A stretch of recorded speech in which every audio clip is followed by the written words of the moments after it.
Good afternoon. It's 3 o'clock. I'm Joseph Bonanno live from the 104.5 The Zone Studios. In NFL news today, the Dolphins have informed veteran running back Raheem Mostert that he will be released. His agent announced on social media. Also, Las Vegas is reportedly being targeted for the Super Bowl in 2029, which would be just 5 years after hosting their first one. In college hoops this weekend, number 5 Tennessee hosting Vanderbilt on Saturday. The Vols, coming off a loss to Kentucky, are looking for revenge against the Commodores after a 1-point loss at Memorial Gym just a month ago. Tip-off for that one is at noon. Vault Network coverage starts at 11:30 right here on The Zone. Also, number 1 Auburn on the road at number 2 Alabama. The first ever 1 versus 2 matchup in the SEC. Tip-off for that one is at 3 p.m. on ESPN. College baseball is back tonight. Defending national champion Tennessee Vols begin their title defense against Hofstra at the newly renovated Lindsey Nelson Stadium. First pitch is at 3:30. Ole Miss transfer Liam Doyle will get the start in his first game for Tennessee. Also, Vanderbilt facing off against Grand Canyon in the MLB Desert Invitational to open their season. First pitch for that one at 7 p.m. For your foundation repair and waterproofing needs, you need to visit USSTN.com. Breaking news at once on your home of the Titans and Vols. This is 104.5 The Zone.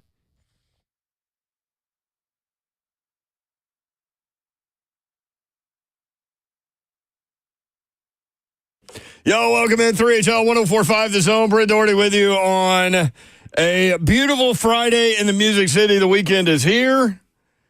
Hope you're having a good day. Big weekend coming up. It is Valentine's Day. Celebrate appropriately. By the way, Zeph just reminded me, Dawn put this in the 3HL text strand earlier. The 2027 Super Bowl. 2 years from now. 2027 Super Bowl. We're giving you plenty of warning. Falls on Valentine's Day. So, how about them apples? Basically what that means is that morning is when you're going to do all your Valentine's stuff, get it out early. You know, you're back home. It's like, oh, yeah, we got to relax from our big date morning. And then, boom, watch Super Bowl. I mean, at some point, like, I've never understood why we don't have a holiday the Monday after the Super Bowl. Because, I mean, work production around the country is way down on that day anyway. So might as well take the day off. And I know, typically speaking, that's the Monday before President's Day, which I still don't understand why we have President's Day off. I mean, I have respect for the office and all of those things, but why? Why do we have President's Day off? I don't understand. So the thought is to move the Super Bowl to the Sunday before President's Day, right? Is that what's happening in 2027? Is that why we are in this dire situation where Valentine's Day falls on the same day as the Super Bowl? Because Super Bowl's at night, right? Like, yep, what are you doing dinner plan-wise? You just ordering in? Like, what are we doing? We say night, but it's at like 5:30. And really, if you watch the pregame stuff, that really starts at like 3. So it's really like afternoon. Dude, the game's over at like 9. Are you going out to dinner at 9 o'clock on Valentine's Day with all these people running around with kids in the house and not stuff? Not on a Sunday. Right. That's what I'm Saturday, saying. That's what I'm saying. Like, well, why are we just now figuring this out? What they need to do is put the Super Bowl on maybe a Saturday, or either let Monday off, like you said, or put the Super Bowl on a Saturday. That way you have a whole weekend to enjoy the Super Bowl. That'll never happen, but it's a thought. I don't know. I mean, I've got two things. Everybody gets the Monday off after Super Bowl, and we spring forward in March and stay the hell there. You've been telling them. I've been on this forever. Slay Dog is here. What up, though? How you feeling, big man? You know what? Energy-wise, I'm good, yo. Energy-wise, I am good. That's good because Davenport is not here. She is on assignment. She will be back on Monday. So it's me and you. Are we doing the Sudafed thing today again? I just popped it. Sudafed Slay is in effect. Yep, it should kick in probably about. But I don't know. This IV stuff may be overpowering it. Or you could have taken enough Sudafed over the last few days that you might be developing an immunity to it. No, I laid off of it when I wasn't on the show. So I just did. I just did it for the show. Just make sure, you know what I mean, I was in good enough character for the show. So listen, I mean, our job is to entertain. that's all I'm saying. So what would you rather? Would you rather me act like that when I'm laying down sick, man, or sitting in front of the microphone sick? I would like to be there for the Alka-Seltzer Blanton's concoction. That's a good one. That's a good one right there. I would like to be there for that. Now, that's a good one. That's one that a lot of people probably want to see. Yeah.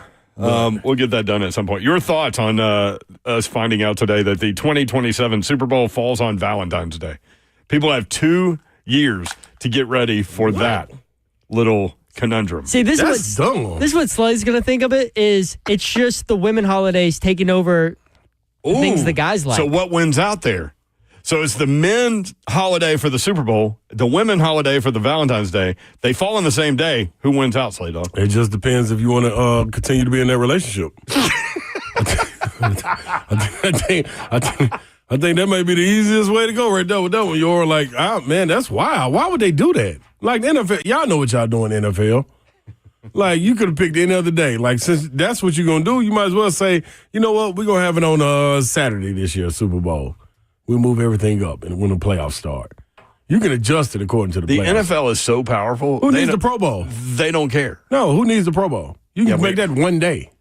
Have we seen ratings for the Pro Bowl event? I don't even know. Because somehow that ridiculous stuff gets ratings. I don't know. So then they sell advertising, so that's why they continued to do it. Why? But with regard to the NFL not caring about Valentine's Day, like that just shows you they just dominate. No, yeah, and they're not worried about anybody. Man, they are the sun. Yes, the world revolves around them. It's a guarantee, dog. Like, this is crazy.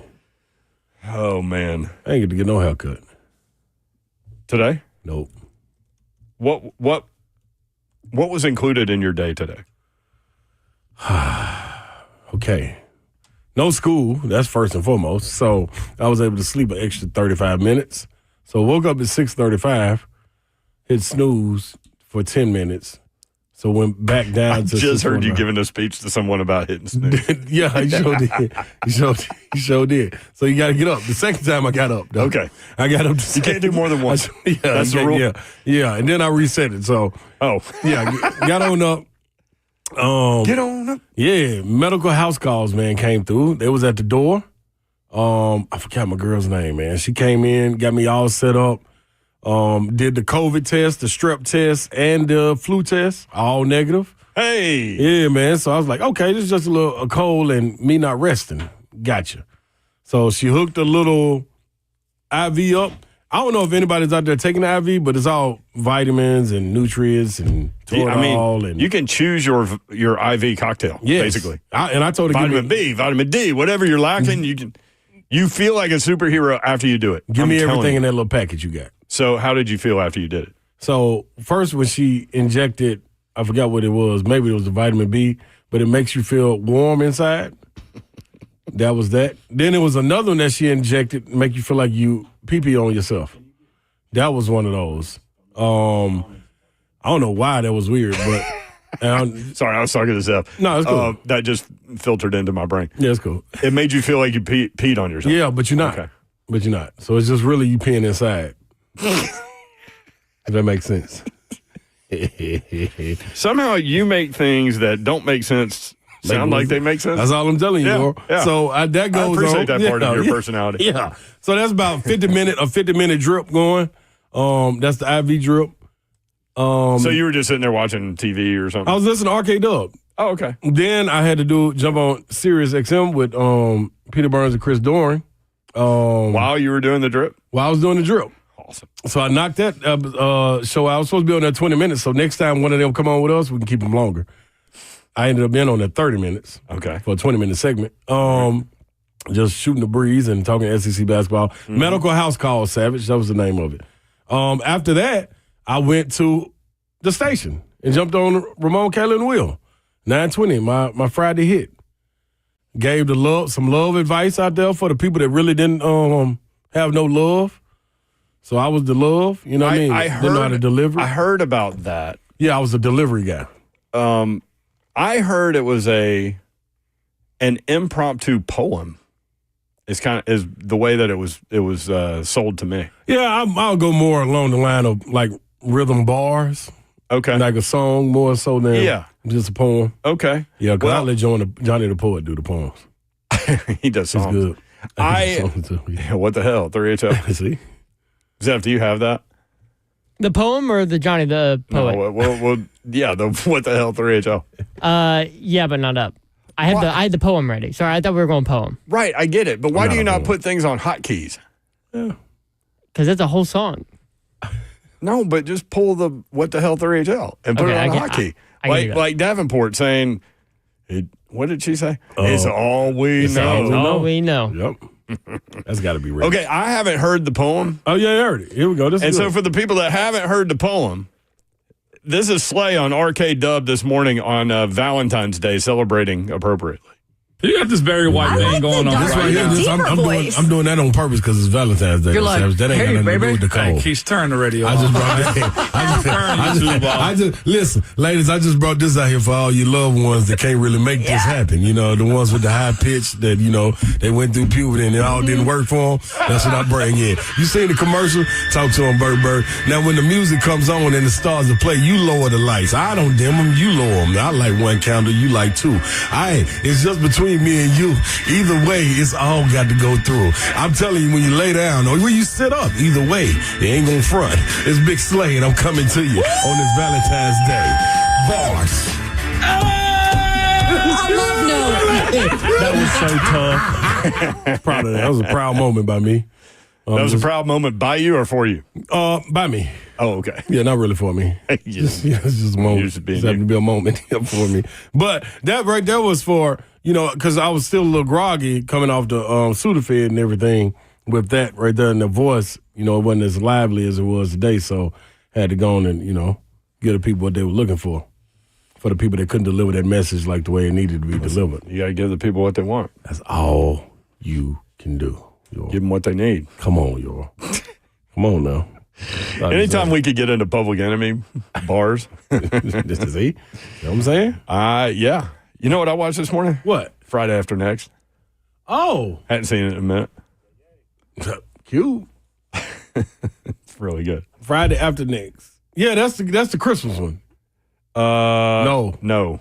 Nah, next Friday is what I'm thinking about. Next Friday is what, yeah. Yeah, Friday After Next. That was cool. I hadn't seen Friday After Next in forever. That's cool. So next Friday will be next. Oh. I did watch Vegas Vacation because we were talking about it. Yeah, Nick Papagiorgio. Mm-hmm. He pulled 4 slots and won 4 cars. That's right. And he's not 21. Well, he won a vet too then. Yeah. And a Hummer. And a Ferrari. Yes, he sure did. They all drove him. And then like a grandma white car that he gave to his sister. Yeah, that was weird. That's it, though. Happy birthday to Steve McNair. He would have been 52 today, Mac 9. Man. A bet was made. How did it play out? We'll talk about it People next. want to know. If you want in, 615-737-1045. Jake in Brentwood. Finally. Hasn't been in a minute, but he is on hold. He will jump on next. 3HL 1045 The Zone.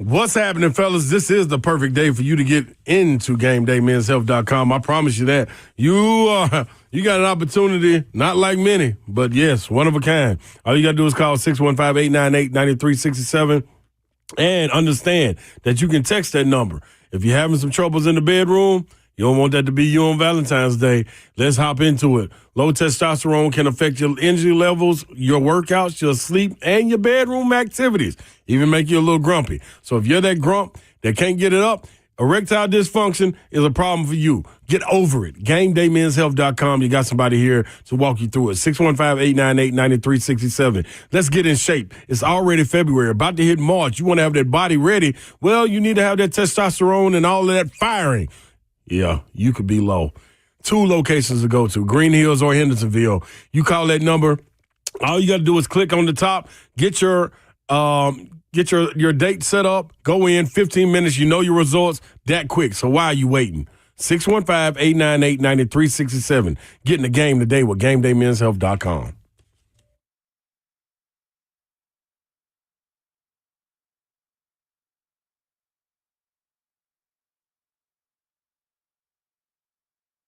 I love living in Middle Tennessee. We've got great restaurants, entertainment, sports, and one of the nation's top Ford dealers right here in our backyard. Two Rivers Ford. Remember that name. Two Rivers has been a staple in our community since 1983. They're locally owned. They have a non-commissioned sales team, and they sell below MSRP. They've been doing business with integrity for decades. Two Rivers Ford, the South's most trusted Ford dealer.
People say that Slay sounds like Barry White today.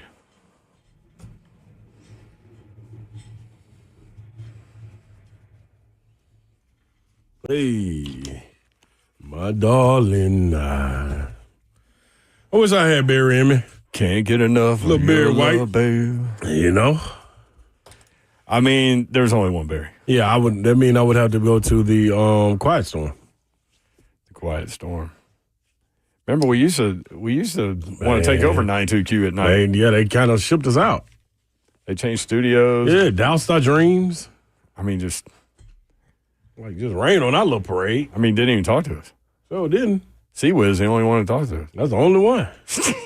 Kenny Smooth, where you at, man? Yeah. Come on, Kenny. Come on, Kenny. 615-737-1045. Steve McNair would have been 52 Man. today. He was born in 73, like me. See? Okay. Yeah. Whoa. Yeah. Get your neck together. There we go. Man, there are so many stories to get into today. Going to have a fun day. It's going to be a great day. It's going to be a great day. Babs is on location or on assignment or out till Monday. All of those things. Mm-hmm. I mean, she picked a hell of a time. She is on location. She's somewhere. Yeah, but she lost the bet. She did lose a bet. Mm-hmm. A bet was made yesterday. Slay gave Babs 17.5 points. That's a lot of points. What was funny about that was when I brought it up, not me being the instigator, I brought it up and she goes, I said, y'all bet on the men's game. Slay lost. He had to wear Auburn gear all week. Yep. The women are playing last night. So yesterday during the show, I said, the women are playing tonight. What's the bet? And she goes, what's the spread? Yep. And I'm like, wait a minute. Slay never asked what the spread was. She jumped down on our neck, talking about some degenerate gamblers and all. Like, come on, Babsy. Then you just going to ask for the opposite. Come on. So right. The spread was 17.5, and you did it. And I was like, man, Slay, this is a Sudafed bet. That is a large line right there. The numbers. But you did it. Yep. And the Lady Vols crushed Auburn, 99-61. It's close after the first quarter. We were watching the first quarter here. Like, we stayed after the show for a minute watching, and you could tell that Auburn was already getting gassed. And so the thought was, by the second half, they keep running 5 in, all that stuff, that Auburn would run out of gas and Tennessee would pull away, which is what happened. Correct. Lady Vols from 3, 14 of 28. Listen, the men Vols know what that's like. Somebody going 50% on you from 3 over 20 plus attempts. Like, that's it right there. Auburn was 2 for 8. Thank you, Smiley. What's happening? What is Jackson doing in here? Jackson just roams, man, after work. What is he doing? He's off work. What is he doing? No, he's cutting up promos for Buck and Cover 2. Oh, all right. That's what he does. So Tennessee was 14 to 28, Slay. Auburn was 2 for 8. Wow. That Euro, in case you didn't know, that ain't gonna get it. Let me see. That was Dynamite. What's the name of it? That's Dynamite something. Drop in, money. Yeah, that's exactly what I get y'all. Bingo. Yeah, I just let it all show right there. So that's 36 extra points off the 3-point line. Dude, you don't even get them attempts. And they won by 38. So they literally could have made no 3-pointers and still won the game. Yeah. But that wouldn't have been them because they like to make 3-pointers. It's a guarantee. By the way, Tennessee against Kentucky, what were they the other day? 3 of 18 or something? Who? Tennessee in the men's game. Did they shoot that many threes? Yeah, it was a lot. I mean, that's not a lot, though, Yor. Well, it's not as many as 45. It's a lot missed. Yeah, 3 for 18. Okay, that's a lot missed. From 3. Do you know what they were from 2? What? 20 of 36. 56%. That's pretty good right there. So what's funny about that is they learned from the previous Kentucky game, won the next 3 because they didn't go nuts behind the line. Although you're right, 18's not nuts. They just didn't make them. That's in the Florida game of today's game. Yeah. 18. That's really on the low end. I was trying to make a point that I really can't make. I'm going to cut it off there. Yeah, that's really on the low end. Remember Zeph yesterday where he just kept going and going and going and going? That was wonderful. And he just couldn't make the point. That was some good stuff. We all knew he's not going to make the point, but he just kept going. Kept trying. And then I gave up. And then he gave Eventually. up. That's the first time I've ever seen you give up, too. That was the first one that was up. I could see, I was like looking up, and I could see the dirt just starting to like grow and grow above me. And then once it got like about 2 or 3 feet over my head, I was like, "Yeah, I'm done. I'm done digging." Check out this stat. Wow. While we're on the Lady Vols. Okay, go on. The Lady Vols this season, in terms of 10-second violations, the Lady Vols have forced 22 10-second violations this season. The previous 5 seasons, you're already looking at me. Yes, it is going to be crazy. The previous 5 seasons, they forced 5 10-second violations. 5 years. They forced 5. This year, 22. And it's funny, too, because it's not even like this real complicated full-court defense. It's just getting after you. It's getting after you. And they typically get the ball in the hand of not the primary ball handler, and then that's when the bad pass comes. And it's exactly what you were talking about the other day. It might have been yesterday. It's the effort. It's the effort and energy. You know what I'm saying? You get that style of player, like you get some quick, athletic people up there in the press to be able to get on the ball. They usually put a bigger, active person on the ball where they're jumping and making it difficult for them to get it in. That's not only on full court. That's on half court, side out of bounds, everything. So, man, I'm going to keep on saying, just wait until she get the athletes in that she went and recruited. I mean, 5 of the top 50. Because guess what, next year, 3 McDonald's All-Americans. It's a difference between, and this is, no, listen, I wasn't a 5-star. No disrespect. Yeah, I wasn't a 5-star, but it's a difference between a 5-star McDonald's and a 4-star or a 3-star or somebody 2-star that you developing. That's going to be a good college player too. This one coming in with some intangible things that, hey, man, I can't give you that. The good man upstairs gave you that. Now let me come in and work with you on that. That's the difference. The good man upstairs. Yeah, like when you start looking at Catchings and all them Candace, like that. Pat didn't put that in them. The Meeks. It was already there. It was already there. You just had to cultivate it and, well, man, develop it and let them know what they need to do. Let them know team. It's going to get scary. Because if you if you're doing that now and you don't even have your recruits in yet, right? Imagine what her vision is. Like, this is good. Y'all doing a terrific job. Y'all are way above board. But, boy, when we get these woo-woo-woos in, here's what's going to happen, too. You're going to have multiple transfer routes, too. Yes. Once they see the talent level that's coming in. That's how you go. That's how you're able to go get one from South Carolina. You get recruited over. Yeah. So South Carolina, one of the 5-stars sitting on South Carolina bench came to Tennessee. It's like, okay, this is going to look good. Now you got an example. Now you can show them something. This is what we planning on doing. Before the show, I called into Zeph in there and I said, called him, meaning I hit the button where I could talk to him. And I said, hey, man, Tennessee Hofstra at 3:30, I think. He goes, I'm on it. He's already got it like lined up and ready to go. You already got the notification and everything. On ESPN Plus. Did you wear your jersey? I'm so no, I did. I actually don't have a Vol baseball jersey. Really? But I am wearing orange today because it's Friday. Valentine's Day. Well, Tennessee it's also Vandy Friday. tomorrow is another thing, right? Yeah, it's baseball time right now. You can wear it out. What? Basketball's tomorrow. It's the first game of Baseball tomorrow too. Yeah, true. But what are you doing back there? Oh, I'm saying it's the first game of the title defense. Okay. I got to show out. Wear my orange. Now against the fighting Darlingstone Dubars. Yes. What? That's him. He went to Hofstra. Oh, he did? That's right. Okay. Do you know they have 2 mascots? I was wondering why. Yeah, they have a male lion and a female lion mascot. So what are they called? I actually do not know. That's a good question. They got 2 mascots. Who does that? Hey, man. Isn't Hofstra mid-major? This is the world we live in. Are they mid-major? If they're mid-major, like, well, listen, I ain't calling they're called the Pride. So, yeah, they have 2 lions. That makes sense. Makes sense. Okay. Well, they ought to have 2 cubs running with them, too, though. Because the mom and the daddy ain't just the Pride. Don't you got to have the Cubs? The Cubs got to be there to be the Pride. You have to have a family to be a Pride. Hello. Okay, I don't know. No, that's what I'm thinking. I don't know the whole lion dynamic. Like, I haven't even seen The Lion King, which Bingo. drives you crazy. And and I got a degree in Lion Kingdom. I'm telling you. Well, then you know about the pride. Bingo. Okay. Come on. Hofstra. Yes. Okay. Here's what's going to happen. Tennessee's going to blast them. By how much? Run rule? Is it a run ruling?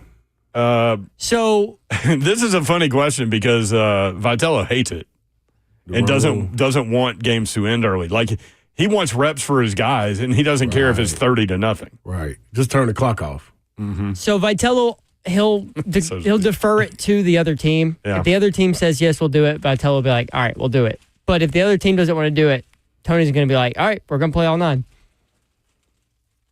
And I have sat through. I mean, technically, some of you could cut it after games. 7 if it's enough. But I really like that. I admire it. So, but if I'm the other coach and I'm getting blasted 23-3, I'm not sending that message to our players that hey, we're going to quit. Yeah, let's hang it up. Whatever we came we in with our we mindset, earned this. There you go. You guys earned this, Mm-hmm. and us as a coaching staff. But And we're when going to sit here and do it. And when he put them reserves in, now y'all ought to take that as a little slap on the chin. First of all, y'all ain't finna put no reserves in against me if I'm Hofstra. I'm gonna show you what my starters to do. You better get them back off the bench, put the starters back out here. That's what I'm be thinking in my mind, yo. Yeah, no. Vitello's going to play as many people as he can. I know. They do that in basketball. I didn't know that before, but like high school basketball, like if you pull your starters, the other team is supposed to. But Like sometimes it doesn't happen that flag. way, and people get upset. Yep. Some people ain't got time for that. They don't. 615-737-1045. By the way, our hockey bet yesterday worked out. We offered Team USA -1.5 goals. We're elite hockey This is the place to be. handicappers. It kind of We are. works against us, though, because of who the goalie was for Finland. Well, when I made that bet, I didn't know who the goalie for Finland was. Was it So Pekka? I turned it on. No, it's not Pekka. Long gone, dude. He's got a I know. I statue. thought he came back. That's what he said. That's the only reason I wouldn't have made the bet. No, he's a statue. Yeah, He's a who statue now. who else could have been? Soros. You see Soros? Was it? Yeah. I turned it on. I didn't even know. I'm like, oh, man, I bet against Juice. Juice. I mean, the court. Well, it was 6-1. It It was a 6-1 in the third. We do have eyes, Joel. We have been watching Juice play lately. It worked out. Okay. Damn it, Jake and Brentwood. I was about to go to you, man. He hung up? He hung up. Jake, well, you hang up and stay up then. Yeah, I didn't know what that meant, but I was going to keep rolling. Thank you. Team USA wins. The tough part was that Preds goalie UC Sara was in that for Finland. Team USA plays Canada on Saturday at 7. That's supposed to be the big matchup of the first round. Really? Mm-hmm. Well, USA Canada, man. oh yeah, there'll be some bad blood in that one. Yeah. They ought to get to fighting about 4 minutes in. You think? Yeah. Do they still have like the Mounties up there? Like the police that wear the red suits on With the the horses and the Yeah. hats? Yeah. And the big black hats? Yeah, I'm Where? pretty sure. Wait, I think That's a staple. I think I'm crossing the British guards and the, I'm a little lost now. and No, the they Canadian had some police. long. They got the long. British got the long hats, but the Mountains got the big hats too. Do they? Just they horizontal. I worry about myself because I'm usually like 50% right. So I know you're in the right area. This time. I'm good. What city are we talking about? I don't know. I've got guys guarding the Queen and riding horses in Canada. I don't know what's going on. We got a lot going on. Joe. Well, We do. You can watch the show live, YouTube, Facebook Live, Twitter, and Twitch. Trish, please. Ramon Foster is solidly entrenched in the chat. I love when he's like this. He's going, man. Mm-hmm. Got to hit the like button. You said that. He said that. Karen said you sound like Barry White. I don't care. Then there's a discussion about when Barry White was popular. Hey, no, Barry had a long run. He had runs over decades. Yeah, and then the weight thing got to him. Yeah, because That's young a heart Barry. filler. Ooh, young Bear get you in trouble out here. Skinny Bear? What? Skinny Barry. Hey, boy, woo. Big Barry got it going too. Yeah, but Big Bear got to talk to you a little longer. Skinny Bear was getting, he had the little shag with the little baby curl. Yes, No, he Skinny did. Bear, I'm Yes, he telling you, I did. know. I he know. did. The Skinny Bears, them different. That's like Pac. It's like what? Tupac. Oh, I thought you said pot. No. No. Skinny Barry is like pot. Yeah. Call the kettle black. Where is Babs? You think she's listening to us right now? No, absolutely not. Oh, my gosh. All right, college baseball season begins today. We hit that. Tennessee starts its national title defense against Hofstra. The bad part about winning the national title is, typically speaking, you don't even make the College World Series the next year. No. That's happened over and over lately. Yep. And Tennessee did lose a lot of talent, but Wait a minute. You know what I read today? Okay. That this is the deepest team that Vitello's ever had at Tennessee. This is what. Come on, Yoral. I was just about to say, but Tony did a great job. They're of unveiling, restocking. Slay. They're unveiling. Boom! National champion. That is. What's up, that is? That is. They unveiled it. It's left field on the Yes, on the green wall in left field. So making the start Them jerseys today are sweet, too. is Liam Doyle, These are the the new white transfer ones, from yeah. Ole Miss, who is a big lefty that throws some heat. So this is what I'm saying, Yoral. Going through that process last year of what they were doing and getting ready to go through the regular season, SEC tournament. Candy B. What'd you say? She said, the queen died, Yoral. Yes, she did. Come on, That's true. Yoral. Rest in peace, queen. It wasn't guarded right. This is what I'm saying. So did the prince. All we heard about was, man, the recruiting that he was doing. Like, and how he was going to be restocking. Everybody kept saying the talent that he's bringing in next year, this group is good. The camaraderie, the connection they had, but the group next year, that's all everybody kept saying. Well, next year has finally arrived. So I can't wait. This is going to be fun. Are they going to get the first baseman in from North Carolina? Jeff's been all over that. Yeah, so he is currently running the exact same path as Diego Pavia. So he motioned for a temporary restraining order. The NCAA they denied it, and so now he's going to court. I think his court date's 26th. The 26th. February 26th. It's exactly the same path, but it started later than Diego Pavia's. Yeah, Diego got out of the season and went to work. Yeah, My man waited until the season started. and I think the reason why it's a little different than Pavia's is because it's a spring sport versus a fall sport, which, and I guess how That's what the NCAA is saying. Yeah, how everything is worded, This it group, makes man. it different. It's dumb. It is dumb. Hey, Jake and Brentwood call back. Jake, what's up, man? How are you? You knew he was going to get in trouble. What's up, BD and Suda Slay? What up, to him? What's up, Jake? Where we at, Sue? Where we at, Slay? Where we at? I'm right here, baby. What's up? Talk to me. Okay. Got a little smooth in my I'll mouth. tell you, I'll give you a bad mixture. NyQuil and beer. Those right there do not go together at all. Why would those be? Those two mixed tastes would anyway? be awful like together. One smooth and syrupy. Like, I'm not telling you to do NyQuil and bourbon, but that might go together better That's gonna taste-wise than beer. That's going to be cool. I'm just telling you.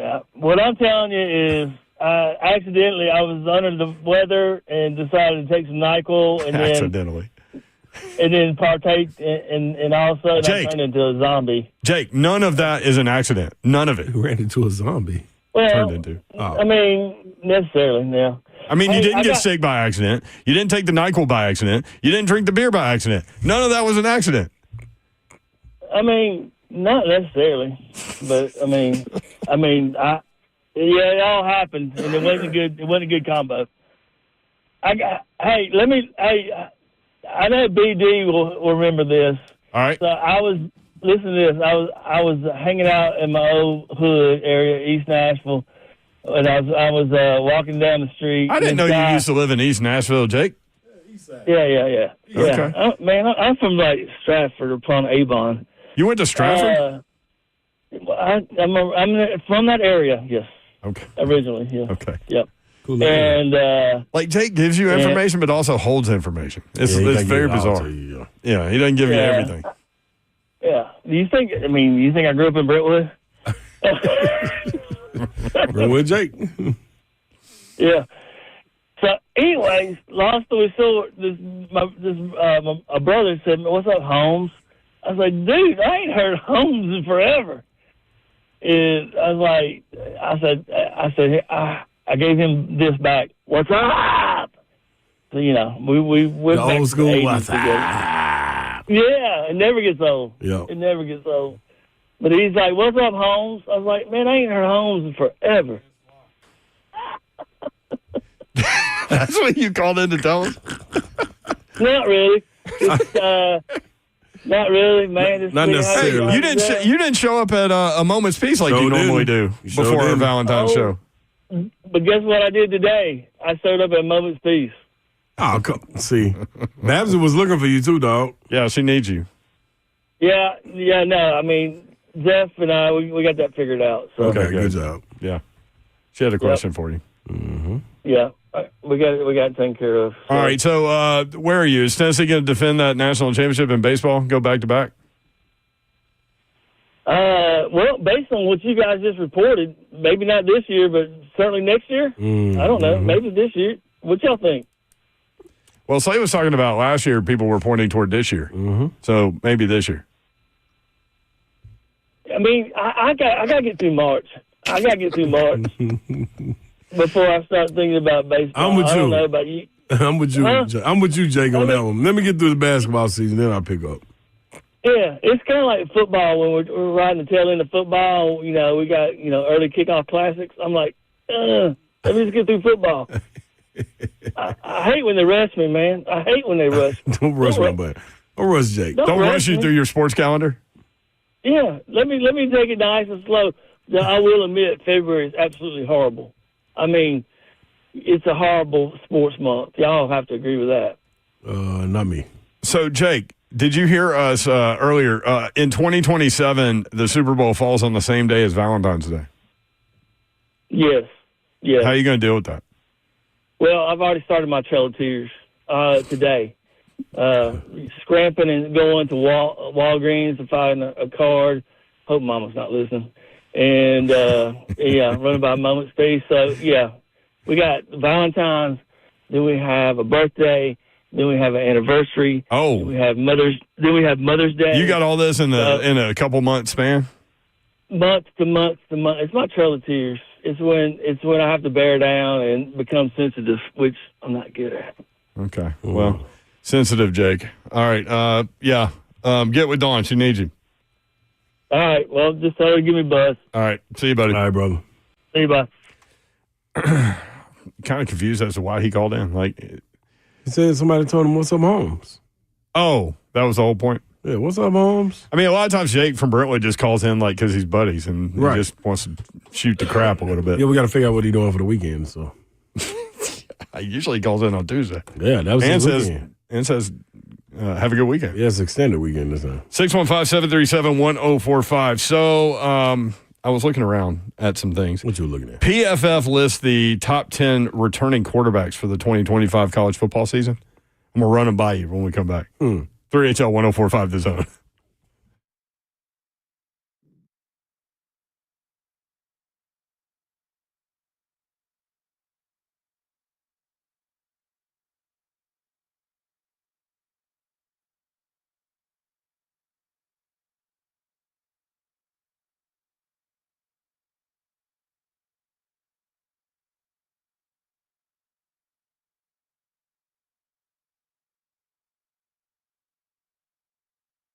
Someone asked the other day, do you know how many devices the average home has connected to their Wi-Fi network? It's way more than you would think. You actually can go home and count how many connected devices you own. It's going to be a big number, all to keep you connected to the good stuff, meaning your streaming, your gaming, your interneting, you name it. Xfinity knows that the number of devices that we all have connected to our internet is growing by the year. That's why they engineered their gateways to handle hundreds of connected devices. Hundreds, for real though. Now through March 23rd, get 150 megabit Xfinity internet for $35 a month for 1 year with no annual contract. Plus, get free Wi-Fi equipment included. Make sure your home Wi-Fi can handle everything you throw at it and then some. Visit Xfinity.com, call 1-800-XFINITY, or visit a store to switch today. Restrictions apply, requires paperless billing and auto pay with stored bank account. Taxes and fees are extra. After the promotion, regular rates apply. Actual speeds vary. What's happening, y'all? Brentwood Jewelry coming to you with BrentwoodJewelry.com. 7012 Church Street East, located in the heart of Brentwood, just off Franklin Road. Exceptional style, exceptional deals every single day for over 50 years. Now, listen, if I'm giving it to you real, I got to give it to you the right way. You probably thinking like, man, I got to get on in there. Yeah, you can get the opportunity to get in on Valentine's Day. Go take advantage. Yes, I said it. Take advantage of Brentwood Jewelry and get to understand how to go about popping the question. Let them help you make and take the stress out of selecting the perfect engagement ring. They can help you find a beautiful ring in your ideal budget. Browse their incredible selection of one-of-a-kind rings or talk with the custom design specialist to create a stunning ring. as remarkable as the one you love. First, all you got to do is ask your partner how involved they want to be. Second, discuss the expectations. Third, if she wants to be involved, stop by Brentwood Jewelry to browse for rings together and get valuable feedback. Then just let her go do her thing. 7012 Church Street East, located in the heart of Brentwood, just off Franklin Road. It is BrentwoodJewelry.com.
HL 104.5 The Zone.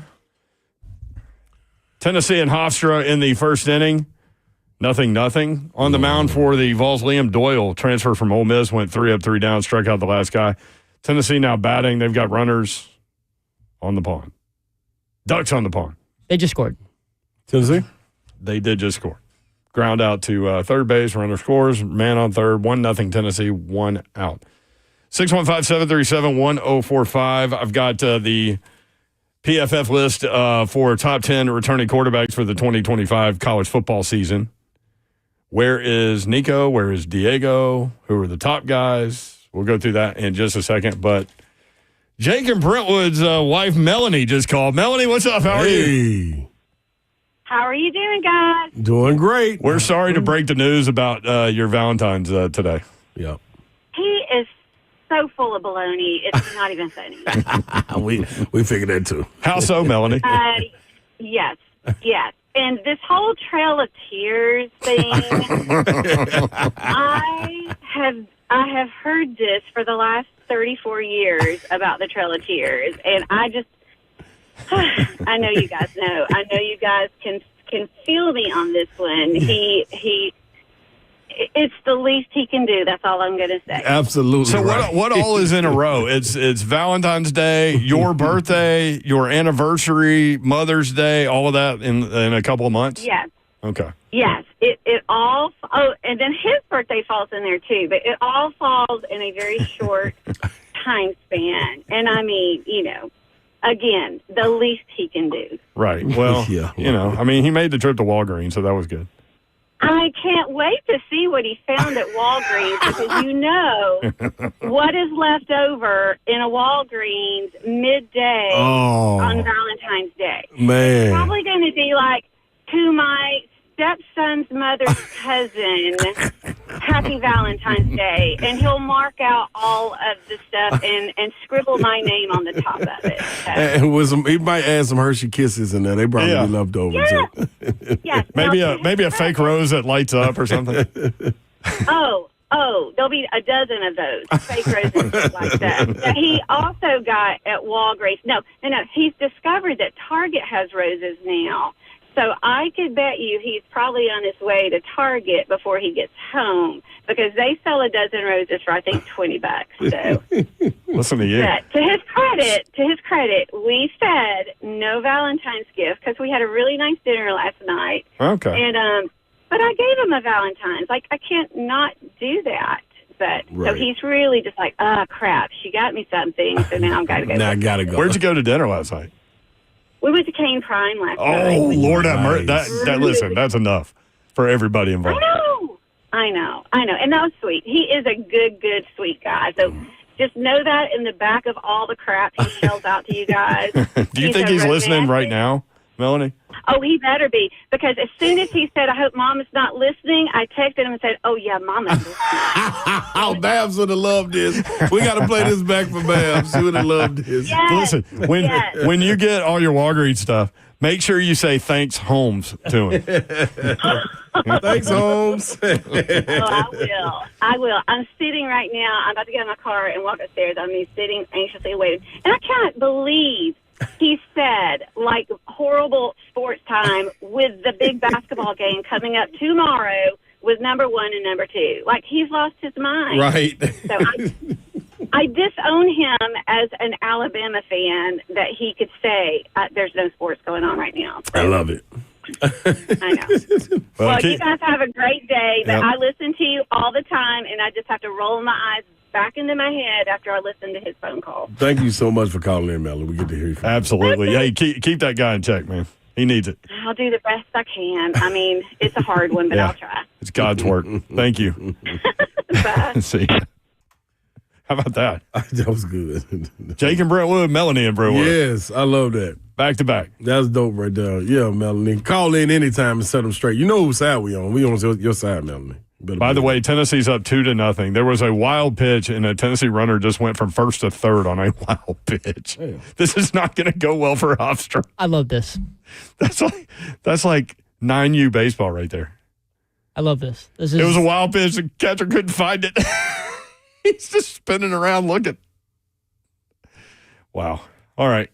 This is going to be a hell of a show, Slay. It is. We're in it. That's the first time Melanie's ever called. We want more, Melanie.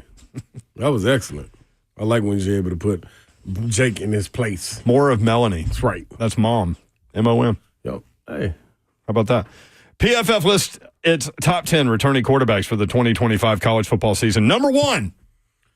I'm going to start from number 1. Sometimes we go from the back to the front. This time we're going to go from the front to the back. Talk to me. Where my girls at? From the front to the back. Cade Klubnik, Clemson, number 1, returning quarterback. I thought that might get a little reaction. That's the number 1 returning quarterback in college football? Yeah. We'll start there. I'll do the rest of the list when we come back. Wow.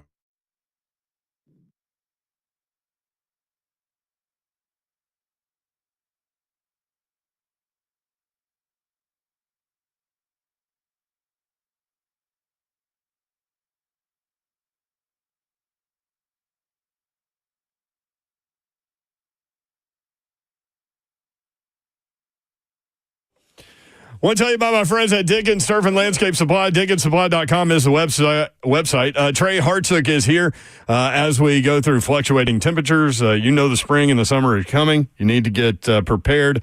And Trey Hartsook from Dickens Turf and Landscape Supply is here to help you out. Trey, what's up? Hey, Brent, what's going on, man? Hey, I'll tell you, it's really tough sometimes to get on here and talk about spring activities with a day like today, but that's all right. We know that those days are coming, and I'll tell you the thing about turf care is it's so important to be proactive other than reactive.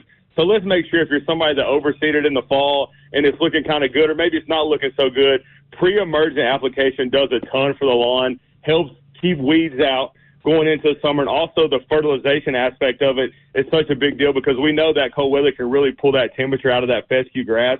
So let's make sure if you haven't came into Dickens Turf and Landscape Supply and got your pre-emergent yet, let's make sure we're doing that in the next couple of weeks. Also, Brent, that time of the year where we're going to start pulling these mowers out, want to make sure that we have something dependable. And Dickens Turf and Landscape Supply is the best place to look if you want to upgrade. Stop in and see us. We'd love to talk to you about it. We're conveniently located all over Middle Tennessee. Got locations in Nashville, Hendersonville, Murfreesboro, Bellevue, Brentwood, Lamar, Mount Juliet, and Franklin. If you can't get a hold of us, check us out online, DickensSupply.com.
Good afternoon. It's 4:01. I'm Joseph Bonanno live from the 104.5 The Zone Studios. In NFL news today, the Dolphins have informed veteran running back Raheem Mostert that he will be released, his agent announced on social media. Also, Las Vegas is reportedly being targeted for the Super Bowl in 2029, which would be just 5 years after hosting their first Super Bowl. College baseball back tonight. Currently, the defending national champion Tennessee Volunteers are taking on Hofstra. It is currently 3-0 heading into the bottom of the second. Ole Miss transfer pitcher Liam Doyle, who started for Tennessee, has 5 strikeouts out of the first 6 batters that he's faced in 2 innings. The Vanderbilt baseball team also plays tonight as they face off against Grand Canyon in the MLB Desert Invitational to open their season. First pitch for them is at 7 p.m. This weekend in college hoops, number 5 Tennessee hosts Vanderbilt on Saturday. The Vols, coming off a loss to Kentucky, are looking for a revenge against the Commodores after losing by 1 at Memorial Gym just a month ago. Tip-off is at noon. Vol Network coverage starts at 11:30 right here on The Zone. Number 1, Auburn on the road at number 2, Alabama as well on Saturday for the first ever 1-2 matchup in the SEC. Tip-off for that one is at 3 o'clock on ESPN. For your foundation repair and waterproofing needs, you need to visit USSTN.com. Breaking news at once on your home for the Titans and Vols. This is 104.5 The Zone.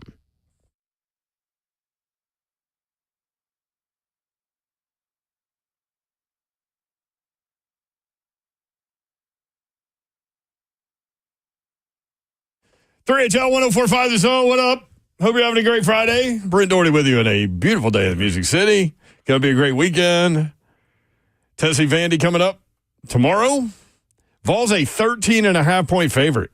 No, that's a big number. That's what I thought. But I will say also, Revenge Tour is a little different. And I think you got to be taking into account some people just got your number. Right. Kentucky has your number.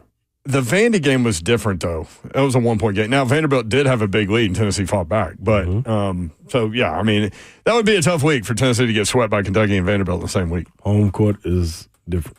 Home court is different, yeah. 3-0 Vols against Hofstra in the opener as their title defense going. I like to say I'm nervous about that number, too. Let me just throw that out there for everybody before they jump the gun. I am nervous about 13.5. That's a lot. Yeah, I just looked scratching and clawing to get into the tournament. FanDuel's 12.5. So yeah, I would take that on down to like 6. Wow. Yeah. I think Vandy is. So you love Vandy plus the 13.5. Unfortunately. Yes. You looked at me like this sad eye. Yeah, like I don't want to say that out loud. But yes. I mean, you kind of did when you said take it down to 6. I cannot be.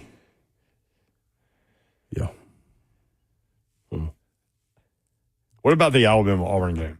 Alabama favored by 1.5 at home against number 1 Auburn. Number 1 against number 2, which has never happened in SEC regular season basketball. I'm going to be real. I think that's the one. I would give a slight advantage to Alabama only because they are playing at home. It's weird that game is at 3 o'clock also. Yeah. That should be a 7 o'clock. Let's go prime time, baby. It should be. Minivan. But the thing is. Minivan's like an hour early. It is super early. Oh, it's Friday. He's trying to get out of here. Also, the game before Cleans them. our building. The game before them there's only a 2-hour window. There's no way that game in front is going to finish in 2 hours. I know. They've gone to more of a 2.5 hour system. It's the first game started at 11, though. I thought it started Central. at 1. It was started 12 Eastern. Okay, I must have looked at the schedule wrong. Well, the Tennessee Vandy game is at 12 Central, so that's 3 hours before that game. But I don't know if it's on the same but it's on channel. the SEC Network, yeah. ESPN is having Arkansas at A&M, which is going to be a good game. Auburn and Alabama follows that game. SEC Network has Vanderbilt at Tennessee, which is going to be a good game. Then followed by Missouri, Georgia. So what is in the 1 o'clock ESPN window then? Because they've got the 11 o'clock Arkansas at Texas, number 8 Texas A&M. It's not an SEC game, I don't think. A&M favored by 8.5. What I'm saying is what you're saying. Like now they typically give 2.5 hours. Mm-hmm. And in football they give 3.5 now, which still isn't enough. Well, you gotta take into account what's the name's there too. Game day. Game day is so there. they probably will prep do extra stuff before they come up. Yep. Here's the schedule. Arkansas at number 8, Texas A&M. Aggies by 8.5, 11 a.m. ESPN. Vanderbilt at number 5, Tennessee. Tennessee by 13.5, 12 o'clock SEC Network. Number 21, Missouri at Georgia. Our buddy Mike Morgan has that game. 2:30 SEC Network. Number 1, Auburn at number 2, Alabama. Bama favored by 1.5, 3 o'clock on ESPN. Number 22, Mississippi State at number 19, Ole Miss. You got the Iron Bowl and the Egg Bowl. Wow, man. Basketball-wise in the same day. I don't have a point spread yet. 5 o'clock ESPN 2, LSU at Oklahoma. 5 o'clock SEC Network. Oklahoma in desperate need of a win. You know LSU what's too. right before Alabama Auburn? Arizona Houston at 1 o'clock. There's no way that game's finishing in 2 hours. Right? They have like delayed so, started stuff now, which they used to not They're do. going to put it on ESPN or something. They'll put it on Yeah, something. but the biggest game in the SEC this year, you're going to start on ESPN. Wait, News? No, they're going to slide. It's time allotted to slide the game. So the game could start like 3:10, 3:15. Watch. They used to not do that, but they're doing that now. Yeah. Yeah. Number 15, Kentucky at Texas. Texas, a 1.5 point favorite over Kentucky. It's That's weird. interesting. Kentucky's 3-4 in their last 7. 2 of the 3 wins have come against Tennessee. So this is the stuff I keep on asking you, like, dog, Vegas don't never just jump out on a limb like this. 1.5? It's like they're begging you to bet Kentucky. So You know what I'm saying? I would go reverse line theory there. Texas minus the 1.5. This is how you always do me. Like, this is like what? I don't think I've bet on a single SEC basketball game this season. Well, you shouldn't be wrong. I'm going to go Texas on this one. Yeah, I would too. You I would? would. Yeah, I would. Okay. Because I like You're with me on the reverse line I'm theory. on this one. Yeah. Uh-oh. What? Oh, she gone Tennessee up 5-0 now in the second inning. on the party deck. Fun opener. 7 o'clock ESPN, Kentucky at Texas. South Carolina at number 3, Florida. Florida by 16.5, 7:30 SEC Network. A lot of points too. So South Carolina's 0-11, but 5 of the 11 have come 5 points or less. Yes. Gator Mike jumping in. Here he is. I'm telling you, this may be the one time I take South Carolina in the points because, Ron Slay, we got Micah Hodgson coming back from injury. Yes, you do. saw that. 7-footer. He's giving up his red shirt Landlocked him. Yep. because Alice Conda being out and also Sam Alexis isn't playing now. And Elijah Martin, I think, is going to be a game-time decision again. So we're in kind of a dangerous spot right here. So I think 16.5 is a lot of points, and it's at South Carolina. No. No, You're in it's the at swamp. Florida. Oh, it is? Yeah, y'all will run them. You're about not that. in a dangerous Oh, okay. spot. Shut up, Yeah, Mike. it's not. Come on, man. It's not dangerous. Hey, Brett, like you said, five of their losses were single digits. That doesn't right? mean you're going to lose they, to them. Yeah, they fight. They Well, I fight. don't think we're going to lose, but that's a lot of points, like Ron said. Oh, That's a yeah. lot of I'm not points. messing with I would- 16.5. Yeah, I would definitely lean to the 16.5. Yeah, that's what I'm saying. So, anyways, but also too, Ron, I was looking. We don't play Kentucky anymore this year. Yep. We used to always play 2. Yeah, so I think they'll switch them around. I think they're trying to get ready for that pod system that Yep. Mayor was talking about. So, yeah, it's going to be interesting to see how they adjust them. Like, Tennessee only plays, they play Kentucky twice, Vandy twice, and we only play Alabama once, Auburn once. I can't think who is the other one that they continue to roll with that they play twice. They usually, we don't even play South Carolina. Like at all. We play them once. Oh, We usually once. play South Carolina twice. Oh, they did. I can't see who they subbed in. Florida twice. Yeah, I don't know. There's 2 extra teams, man, that did something to it. Yeah, it's going to be interesting. But like I said, I feel pretty good. 4 of the last 7 are at home. And like I said, it just depends on these injuries. You know, you want to be healthy going into the tournament and into March. But teams playing well. You know, I'm excited. And like I said, just all these SEC teams, like I said, I think that SEC tournament's going to be one for the ages, my friend. Absolutely. Thank you, And Mike. don't forget, Britt, hold on real quick before I let everybody go. Don't forget, Sunday's Gator Mike's birthday. The All double nickel, Brent. Oh, third person. I like Double that. nickel. I love Happy that you went birthday, third Gator person. Mike. Yeah, me too. We were just talking about VY yesterday, who used to go Yes. third person all the That was time. Like, good. hey, VY is going to ball out today. VY's birthday Sunday. Happy birthday, Mike. Absolutely. And I'm sorry that I told you to Good shut one. up. I shouldn't say that. Yeah. All right, take care. Okay. See you. All right, take it. It's okay. Yeah, that's cool. Gator Mike, he's family. You can talk to family like that. Okay. 1, 2, 3, 4, 5. 6, 7, 8, 9, 10, 11. By the way, Tennessee with a double and then another wild pitch, runner on third. They're having a meeting on the mound. This make it strange. Dean Curley with the first home run of the 2025 season. How excited are you right now, Zell? I'm ecstatic. If my name were Dean Curley, I would shave my head. Why? It would be Dean Buzz? Just be bald guy. His name Curley. Dean Baldy. Yeah, I may have to do that soon anyway. PFF lists its top 10 returning quarterbacks for the 2025 college football season. I mentioned number 1 in the last break and in the last segment. Cade Klubnik, Clemson. I was surprised by that. The world is. Okay. You might be surprised by number 2. Sam Levitt, Arizona State. What are we doing? Whose list is this? Zeph and Pro Smiley's Football list? Focus. Oh, okay. I was gonna Number say 3. This Zach and them list? Analyst guy list. Yeah. Yeah. Carson Beck, Miami, number 3. Oh, man. Drew Aller, Penn State, number 4. That's the one that can't stop throwing interceptions? Okay, yeah, let's put him a little higher. How about that? He did better last year with the new offensive coordinator. He played better. Until it counted. Right. He's got both running backs back, so that'll help in the play fake game. Hand off. Yeah. Number 5, Garrett Nussmeier. Garrett was supposed to be the truth this year. Did he get hurt? Oh, there's another one, I think. Is it gone? If it stays fair, it's gone. It's gone. And it's foul. Number 6, Arch Manning. Dang. Nico ain't even listed. Number 7, DJ Lagway, Florida. He should be higher. Number 8, Diego Pavia, Vanderbilt. All 3 of them should be higher. Where's Nico at? Number 9, Nico Iamaleava. All 4 of them should be higher. What do you think about Nico behind Diego?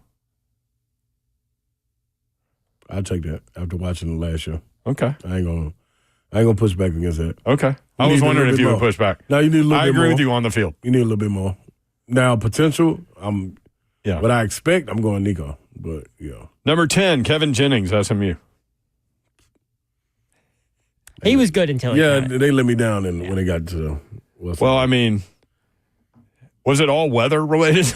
Because wasn't the lowest temperature game they had 71 degrees, and then they went to Penn State and it was like 13? What the hell is going on over And here? we talked to reporters on the sideline that said that the SMU sideline didn't want anything to do with the weather. Mm-hmm.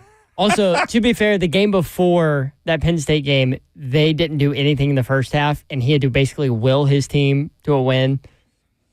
What was that in the championship, in their conference championship game? What do y'all think about that? Like Cade Klubnik, Sam Levitt, all of them need to drop. 1 and 2. All of them need to drop. All of them need to drop. Arch, I would put Arch is honestly. 6. Dang, and I don't want to be biased in this, but man, I would put Diego might be 1 for me coming back just off what they did on the field. Wow. In that system. Wow. Then I go Lagway 2. Okay. I go Arch and Nico would be tied for 3. I think played enough. Nussmeier should be top 3. No, I forgot about him. LSU Nussmeier. He is way high on the Heisman list. Yeah, what did I miss from him last year, though? What did he not do? The offensive line didn't show up. What happened? What happened last year? Because talking to our guy, the Tillier, this was supposed to be his year. We missed something with He turned it over a little bit at the beginning of the season, then he got better as the year went on. Why do I keep thinking he got hurt? You also have Brian Kelly as head coach, so that might have something to do with it. Damn. There you go, Zeff's Zingers. There you go, Zeph. You know I'm not Presented by, see, we need a sponsor for that, Dave Elliott. So do. Zeff's Zingers. We could do that every day. Get him, Zeph. Zeff manages to throw some kind of zinger every day. Get him, Zeph. Get him, Zeph. Get him, Zeph. William in Kingston Springs wants to talk to Slay. We'll start with that when we come back. Will we? Or is that Greg We have Cosell? Greg Cosell. Now let's go ahead and do it. William in Kingston Springs. William, what's up? How you doing, buddy? We're good, bud. Man, I tell you what, this is for Ron Slay. All right. I don't know if you never mentioned Mose Phillips. I went to Bellevue High School. Yeah, we talk about Mose all the time. Yeah, I went to high school with him, and I went to college with him. For real? Yeah, Hillsborough. Wonderful, wonderful. Like I said, I was sitting there. I played football at Bellevue High School. Does Slay remember Big John Wade? Yeah. Jay Wade, You remember no him? question, yeah. He was my mentor when I was a freshman. He was a senior. He played behind Reggie White at UT for just a little bit. Hell of a mentor. No question, yeah. Yeah, I'll tell you what, man. Like I said, I ran with some old souls, man. Like my mom was engulfed into the community up here, so yeah, I was all around up here, brother. Right. Well, Big John's still alive, thank goodness. Right. But anyway, I don't want to take up much of y'all's time. I know it's time's money. You know what I mean? Thanks for calling in, bro. Call in again, man. Appreciate that. I'll tell you what, I've been listening to you for a few years, and I love you to death, Ron. I appreciate that. I love you too, bro. My man. Okay, thank you so much. Absolutely. All right, William, good job. I love Memory Lane now. Yeah. I guarantee you Mose appreciates the name drop there. And too. Mo's son. Ain't it the son up at Vitech? He was at Virginia Tech. He just transferred. Okay. Where did he transfer?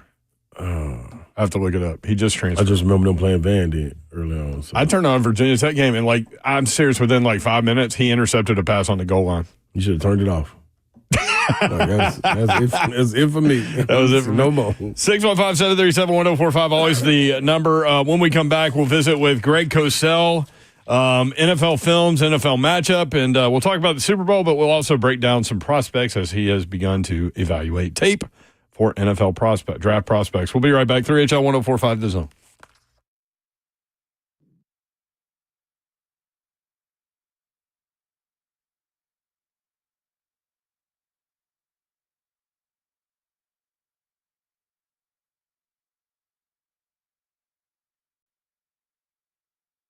Listen, Zen Sports right here in Tennessee is just keeping the winners coming in their VIP Players Club sweepstakes. And get this, Zen Sports is going to reserve several VIP tables at Dirk's Bentley's Whiskey Row every other Saturday. It starts this Saturday, the 15th. Their February VIP Players Courtside Club sweepstakes in full force. And you can sign up with Dawn TN. That is your user code. New users, you'll get 500 bonus entries when you sign up using DAWNTN. So what is this that you're talking about? Well, this month, one grand prize winner will win 2 VIP tickets to the men's basketball conference championship game in Nashville, plus a $10,000 bonus bet on any tournament game or a $10,000 cash alternative. You earn entries on every bet you place, every dollar you wager, and you earn 10 times the entries on all parlay bets. And obviously, you use my code, you get 500 extra entries. DAWNTN. Just go to zensports.com/sweepstakes for a list of rules and jump in with Zen Sports, where sports betting just got better. Gambling problem? Call 1-800-889-9789. Must be 21 and older. Located in Tennessee. $5 minimum wager to qualify for entry. Terms and conditions apply. Full contest rules is on zensports.com/sweepstakes. A qualifying wager for a wager entry must have minimum odds for any leg of the entry of at least -250 or worse American odds.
That's so funny. During the break earlier, I did a Tribe Called Quest song. Did you notice? Muhammad, my man. Yeah, you did. So, yep. And now he plays Tribe Called Quest out of nowhere. As Zeph is as good as what he do. Tennessee up 6-0 on Hofstra. Oh. Tennessee just doing what Tennessee does. Hofstra doing what they do. They were picked to finish 9th in their conference. So this is we knew it wasn't going to be pretty. Yeah, it was gonna be Vanderbilt plays tonight, right, Zeph? Yes, 7 o'clock against Grand Canyon in Phoenix, Arizona for the MLB Desert Invitational. Who does? Vanderbilt. Vandy. Oh. They're ranked 16th. Oh, damn. Who was the coach of Vandy that went to Grand Canyon University?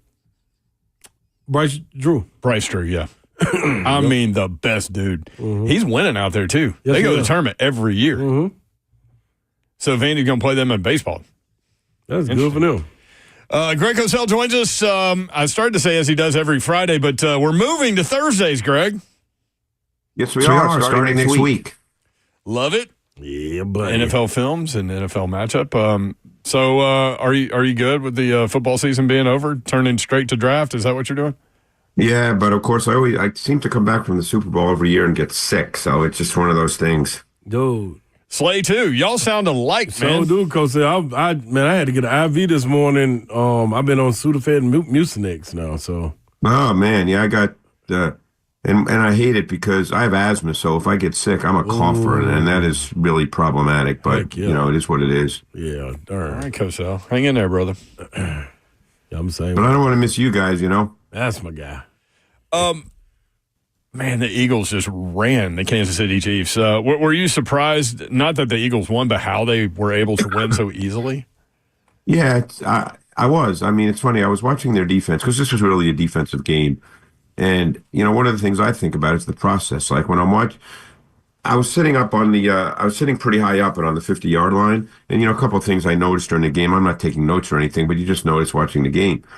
And then I come back and I put the tape on and I'm thinking to myself, God, what made Vic Fangio decide that the best way to play the Chiefs was to rush 4, basically line up in a 2-deep shell on every single snap and just play that way? I was trying to figure out what the thought process was.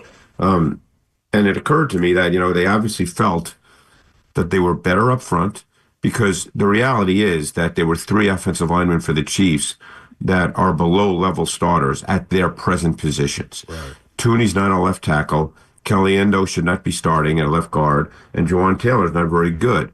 So the Eagles' D-line is fast. It's athletic. And then they started stunting a lot in the second quarter, and that just accentuated the athleticism advantage that they had. And the other thing that stood out to me when they lined up in that 2-deep shell on every snap was they were daring the Chiefs to run the ball, and the Chiefs would not run the ball. Yeah, they really wouldn't. And, no blitzes in the entire game. So no. If you can get pressure with the front four, one of my friends was asking, did the Eagles just give everybody the tape on Mahomes in that offense? I'm like, well, no. Everything changes year to year, but also, not everybody can get after you with their front four like the Eagles can. And by the way, how long has Mahomes played? Do you think this is the first time in his entire career that this is what a team did? I love when people say stuff like, well, that's the blueprint. Yeah. There's no such thing as blueprints in the NFL.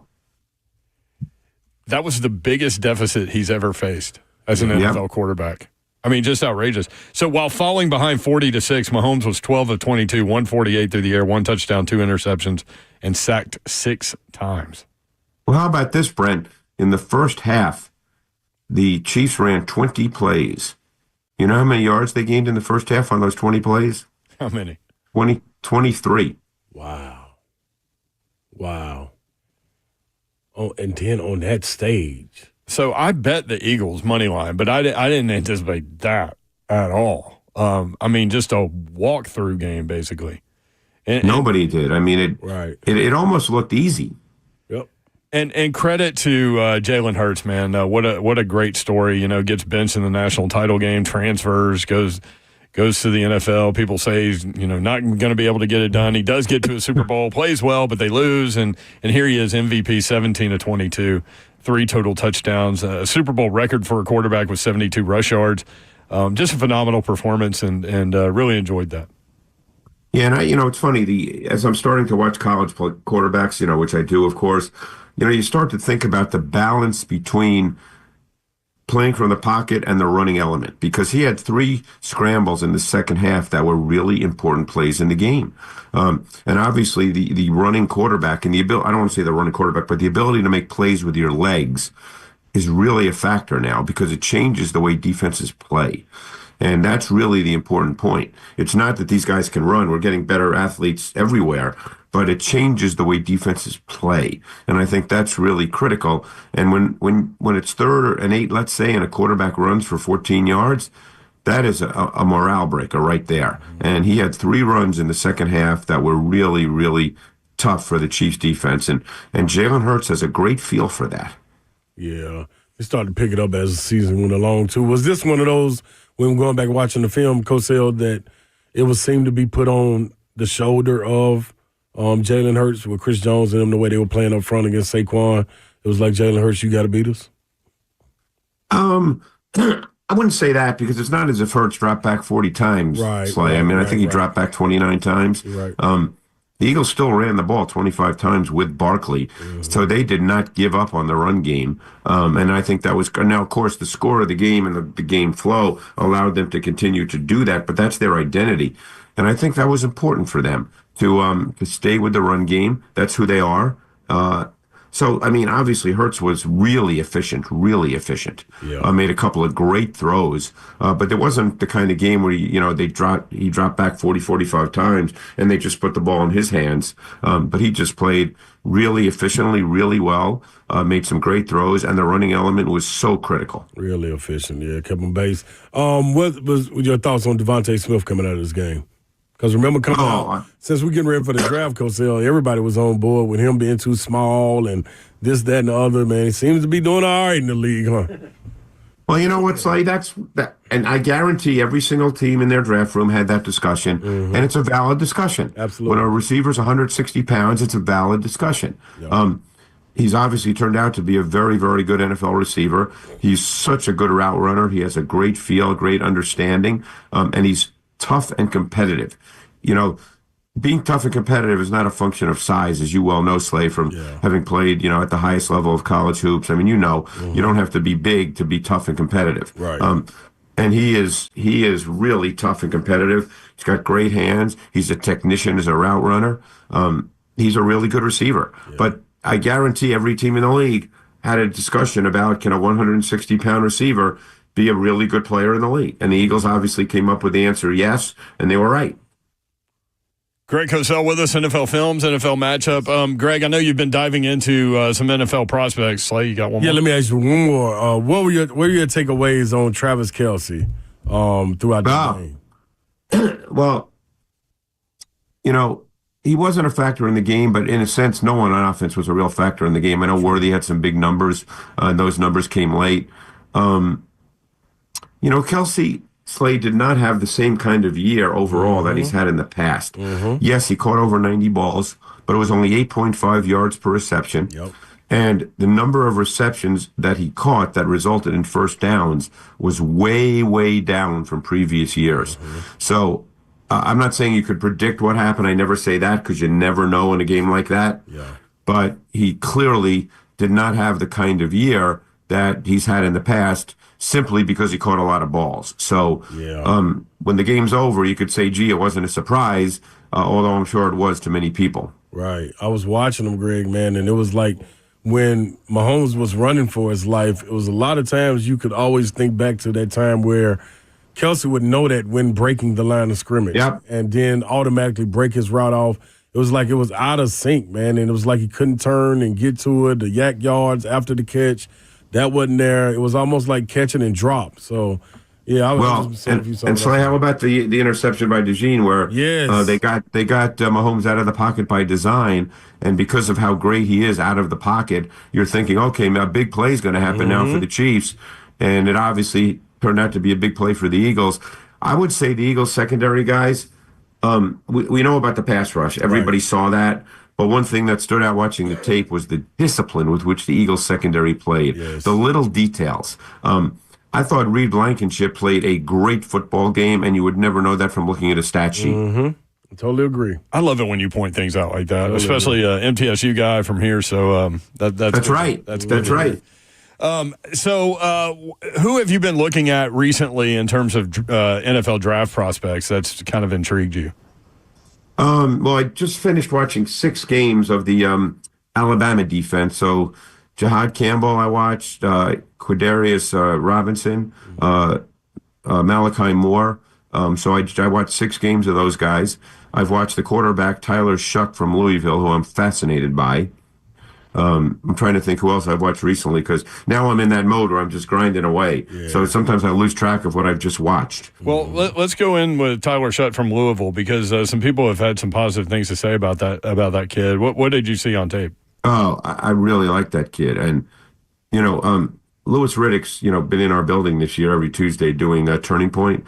And obviously, as you guys know, he does college games during the season. And he's done him, multiple times. And so he knows him well, personally. I thought his tape was really, really good. I mean, obviously he's 24 years old, so he's older. He's played 7 years in college, but he's big. He's 6'4" and 7/8", 224, guys, and that's a trait. Don't lose sight of that. That's a big man. And he really looks the part. He's got very clean mechanics. He's got a great focus on ball security, something that's never talked about. He keeps both hands on the ball all the time, even when he's forced to move out of the pocket. See, that's something Shadir Sanders does not do at all. He holds the ball with one hand, and that's something he's going to have to work on. But I thought Tyler Shuck played with a really refined sense of timing and rhythm. He was decisive. I liked him. I'm trying to figure out why I'm not seeing his name, and I'm not saying he should be the first quarterback taken, but I'm not really seeing his name anywhere, and I think he's worthy of that top 3, top 4 discussion. Wow, that's interesting because I'm interested to see what that second level group, that all these draft experts tell us will look like. If the Titans do not go quarterback 1-2, is there like a secondary guy that they might like and that's good info on Tyler Shutt. So almost 6'5". Yeah, he's a big dude. And very mature. He's married, from what I understand. I've been told he's incredibly mature. He was a big time recruit when he first went to Oregon. He came out as one of the top rated quarterbacks in the nation. Stayed at Oregon for 3 years, Texas Tech for 3 years, and was finally able to play a full season this year at Louisville. And his tape is good. It's really good. Let's go into some of those Alabama defensive players that you were mentioning. Who stood out to you there? Two of the guys really stood out to me. I would say Malachi Moore, I think, just knows how to play football. My guess is he won't test super well, but with Nick Saban last year in 2023, because I watched him last summer, and then this year with a different D coordinator, he was asked to do a lot of different things, guys. And this kid is smart, savvy. He's aware. He plays on the back end. He comes up, plays in the box. He's used as a blitzer. He's very, very aware of route concepts and combinations. To me, when I finished watching his tape, I just came away and said, you know what, this guy's a football player. And I think he's going to play in the league for a long time. Now, I don't know if he's going to be a day one starter, but I think he's going to play in the league for a long time. And the other fascinating kid who has not played a lot of football at Alabama, even though he's been there 4 years, is Quandarius Robinson. Okay. He was a big time recruit, and he just got hurt. It didn't work out. He actually got hurt this year in the LSU game, and that ended his season. But this guy is really athletic, and I think he can develop into a really good edge pass rusher. Again, it may not happen early because he just hasn't played enough football.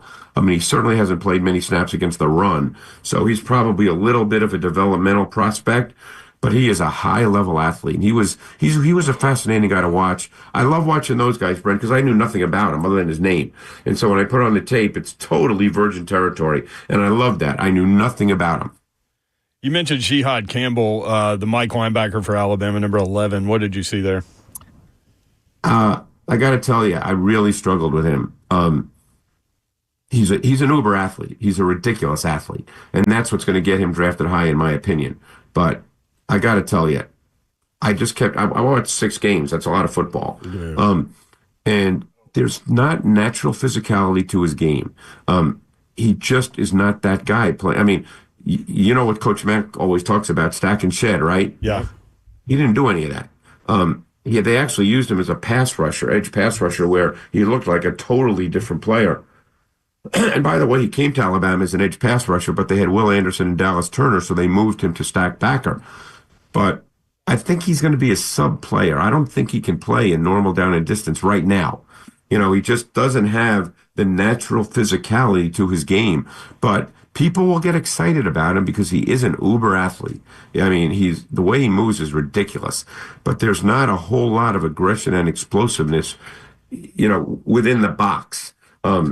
So we'll see. But I struggled with him.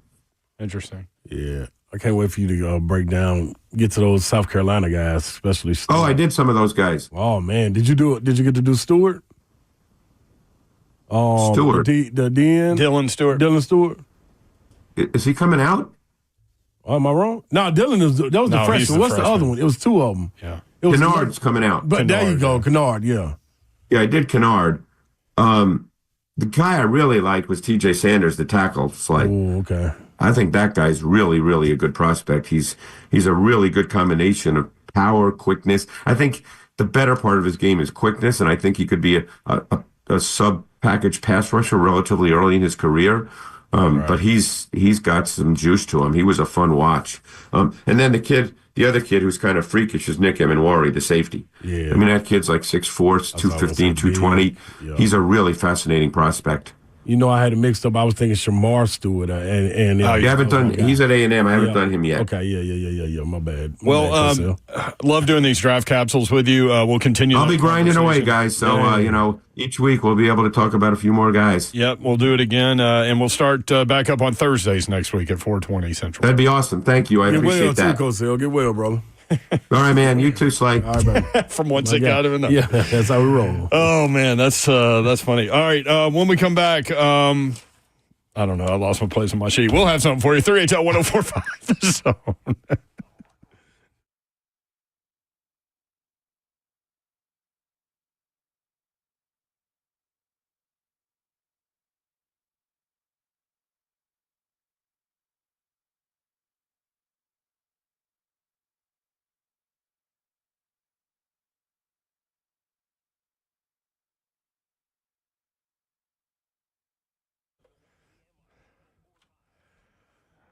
I did find something. There's an Ohio State player talking smack about Tennessee in football, like well after the game. So we got that for you. Also, Tennessee leading 8-0 Slay in the fourth inning, and Liam Doyle, the starting pitcher for the Vols that transferred from Ole Miss, 10 strikeouts and 12 possible outs. Wow. So far. Well, one thing about it, he can always go get that arm taken care of, get the inflammation out of there when he go to KellumStemCellInstitute.com. Make sure that gets inflamed out of there. Inflamed out of there. That's a new word for y'all. Your body, your cells, your solution. All you got to do is give them a call at 615-850-4415. That is the number to hit them up. Have a direct conversation with Dr. Kellum, just like I do. Man, your knee, like mine, hip, like mine, shoulder, like mine, was all hurting. Inflammation was coming back, and I had to get it out of there. I want to be able to do regular day-to-day activities and not necessarily getting out there and playing a full game of basketball. No, that's not what it's about. But being able to do what I want to do when I want to do it, and without the pain creeping back into my body. You can do the same. Your body's stem cells are harvested and redeployed. Whenever you get them, they store them and store them and keep them for future and continued use. It's your body's own healing cell. Congestive heart failure, autism, or arthritis, doesn't matter. Kellum Stem Cell will get you right. 615-850-4415, KellumStemCellInstitute.com.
3HL 104.5 The Zone. Brent Doherty, Ross Slay with you. Don Davenport will be back on Monday. The executive producer of 3HL is Zeph. What's up?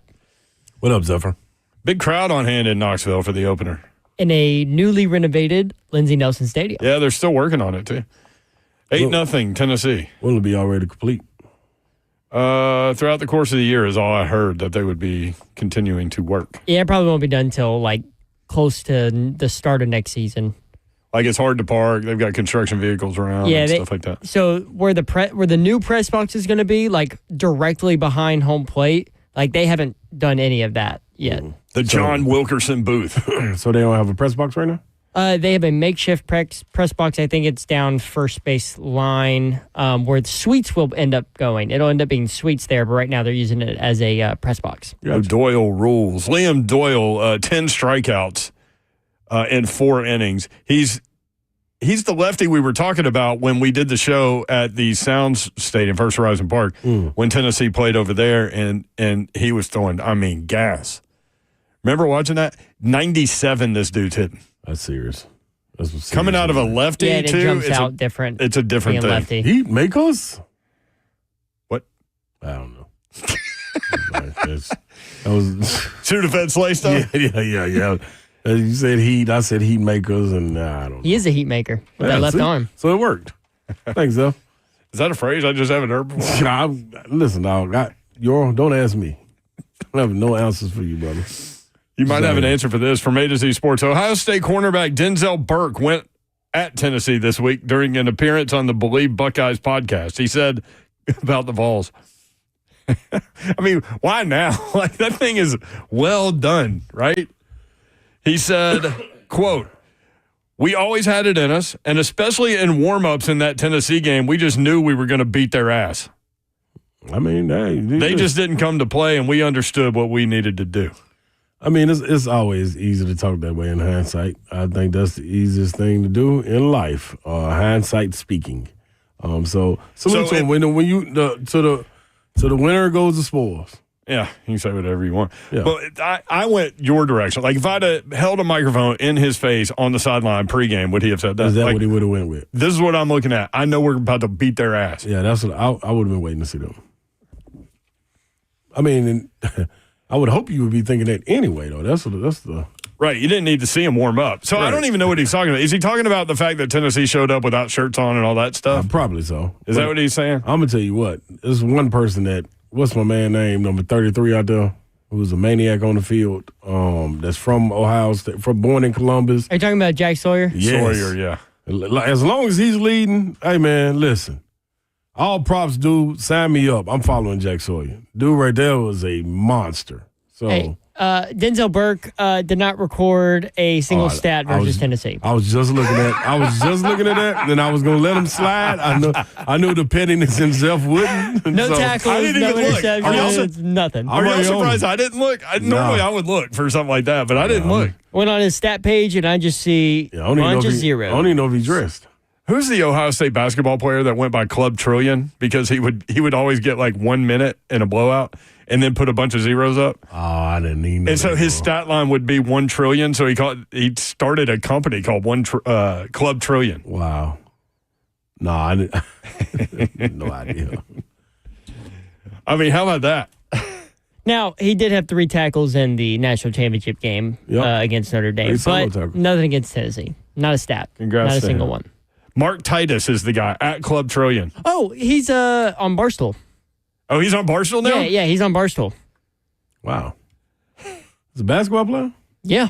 He was I'm pretty sure he started on as a manager and ended up becoming a player on the team. Okay. This is how it came to be. During the 08-09 Ohio State basketball season, Titus created his own blog, Club Trillion, with the name referring to his line in the box score for many games. 1 in the first column, minutes played, followed by zeros in the other 12 columns. That's pretty savvy. Titus's blog and his antics as a player gained him some attention in sports media. Titus had many of his followers join him in growing mustaches, and pictures were posted on his blog. He appeared on ESPN.com's BS Report with Bill Simmons, and again on March 24, 2010. Following his college career and popularity of his viral videos on social media, Mark was invited to participate in Harlem Globetrotters tryouts. That's all it takes. A following. We're always out there monitoring people, and his name just kept coming up, said Globetrotter CEO Kurt Schneider. In order to be a Globetrotter, you need to be a great basketball player, which he is. He's a dead-on shooter, and he does his trick shots. You need to be an entertainer, and his stuff on his blogs and his Twitter feed are hysterical, and you have to be a good person, which we've heard he is. Mark did not make the team. Yeah, that's what made me, they came after me. That's what made me turn them down. Because I didn't know. Turn down the Globetrotter? Yeah, I was like, man, you would have been a perfect Globetrotter. Oh, what? If you would have made the Globetrotters, you would have at some point been like the leader guy. No question. With the microphone going in the crowd. No question. I couldn't see that. Because I always went to the games and it was about jokes and fun. I'm like, dog, I'm just coming out of college. Like, no. I ain't trying to joke you. That's cool. But I know, but they had two separate teams. They had a real team that would go play, like Wayne Turner played for them. That former Kentucky guard that won that championship. Yeah. Like he wouldn't play for him and like got paid pretty handsomely too. But he wasn't a part of the trick squad though either. So the trick squad would go do other things. The trick squad. You know what I mean? The one with the But how great of an idea is that Club Trillion? 1 minute played and then 12 zeros. That was like I don't know how he ain't sold that off to other guys that are deep on the bench or something. You know what I'm saying? Walk-ons. Like have a team of it? Man, dude, you could go around on all these teams and dudes will do vlogs like that during the season. Man, people will be all in on that. Behind the scenes, sheesh. Tell you. Be pretty dope. You know another thing that I love? What's another thing that you love? Like cherry pie? No, I never had no cherry pie. Apple pie. Wow. You a la mode. Oh. With the warm pie and the cold ice cream? Mode. Yeah, I don't like any of that. But anyway. Boy, you was tripping. People say, when I go with that take, like I don't like any fruit pie, but when I go with that take that I don't like apple pie, people tell me I'm like not an American. I'm like, yeah, I'm an American. What else do you love? This is how I know me and Cosell's relationship has grown. Yeah? Because I said, if this would have been 3 years ago, and I would have said, Cosell, what about Dylan Stewart? He wouldn't have said, is he coming out? He would have said something like, Slay, that's pretty dumb. That's a dumb question. Like, the man was a freshman. Like, but how is he going to come out, Slay? You know what I'm saying? But now he was just like, are you sure he's coming out? But you didn't mean Dylan Stewart. No, I did. I meant Shamar Stewart. But, yeah, I know Cosell now. And he know I mean well. It's only taken 4 years? It took I remember when I first broke through. That was about a year ago. I was like, wow, man. I was like, Cosell didn't put me down on that one. Because he quick to tell you, hey, man, I remember when you first started, you were like, I'm kind of nervous to ask him. Yeah, like, what the hell are you supposed to ask him? Nervous. Nervous wasn't the right word, but yeah. But that was a word. It's a word, but you weren't nervous. That was on the 6th grade spelling bee word, brother. Nervous. Spell nervous, Jeff. Nervous. Ah, man. Listen, Slay won the spelling bee yesterday with Assimilate from his brother. Mm-hmm. Just a little help. And he stopped after he went ASS. You said yesterday, I wouldn't have got that if Brendan didn't say there was no U in it. He heard me pronounce it. He was like, that's not the way you pronounce it. Yeah. I said a little. That was also Sudafed Slay, so I wanted to make sure that he had all the ground rules. Yeah, that's a lot. Then you wouldn't give me origins and stuff like you were supposed to. I did. I can tell. It just took me a minute because I wasn't ready for it. I can tell that Sudafed Slay has taken full effect right now. I keep smiling. Why? Can Sudafed Slay go to break? What the hell is 3HL?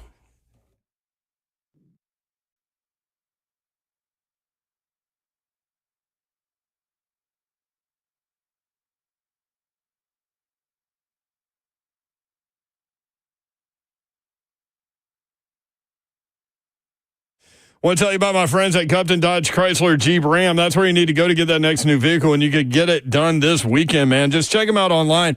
All the dealership information is there, phone number, address, all the deals they have going on the month of February. Also, all of the inventory, new and pre-owned, they've got you covered there. And they do have some deals that I can share with you right now. 2024 Jeep Gladiators up to 25% off MSRP.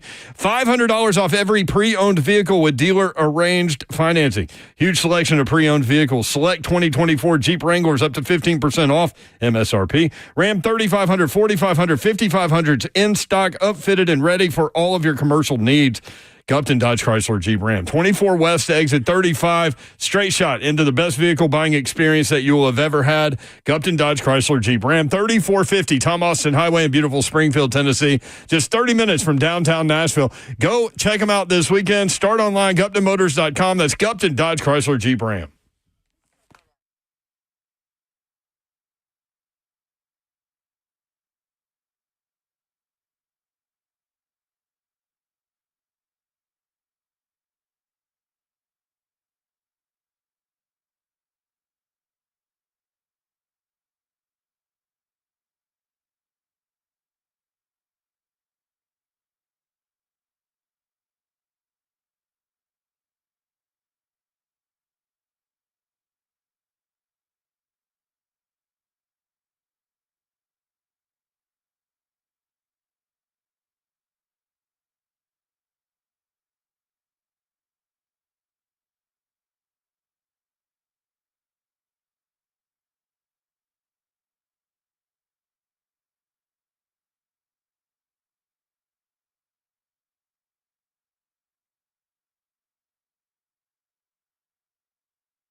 Good afternoon. It is 5:03. I'm just been on live from the 104.5 The Zone Studios. College baseball is back. And right now, the defending national champion Tennessee Volunteers are beginning their title defense, playing Hofstra right now at the newly renovated Lindsey Nelson Stadium. Currently, the game is in the bottom of the fifth inning.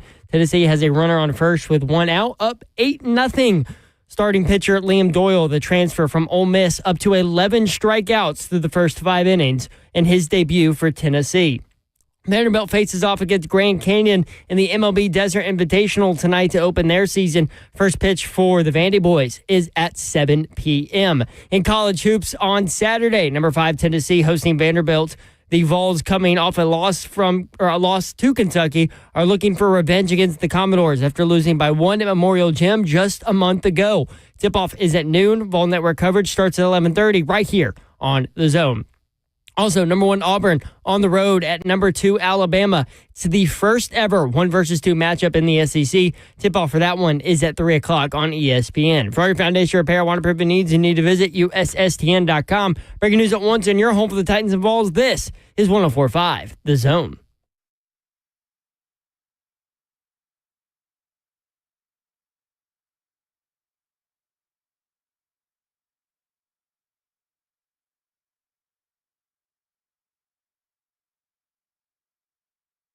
HL 104.5 The Zone. Britt Doherty with you on a beautiful evening in the Music City. Hope you're having a great Friday. Weekend is here, y'all. Welcome to the party. Get Friday. You kind of are in your own little way over there. Ah, yes. You feeling good? Yeah, I'm like, that was a head of rush high right there. Right, like I closed my eyes for some reason and said that. From screaming? Yeah, and kind of saw those little spots. Yeah. Yeah. I know what you're talking about. Them scary spots. Hurry up over your eyes if you see them spots, people. Mickey Ryan, you say, I smell what you're stepping in. You had the IV this morning, though. Oh. Energy-wise, you're good. Energy, I'm there. Cold-wise, I'm fighting. Who are you working with tomorrow? Do you know? Probably Alyssa Lang and Dari at night. Alyssa in the afternoon, well, all the way up to like 5:30. Oh, yeah, you have a 12-hour day tomorrow, don't you? Yeah. Yeah. Yes, sir. Yep. Thanks for the reminder. Hey, no rest for the weary.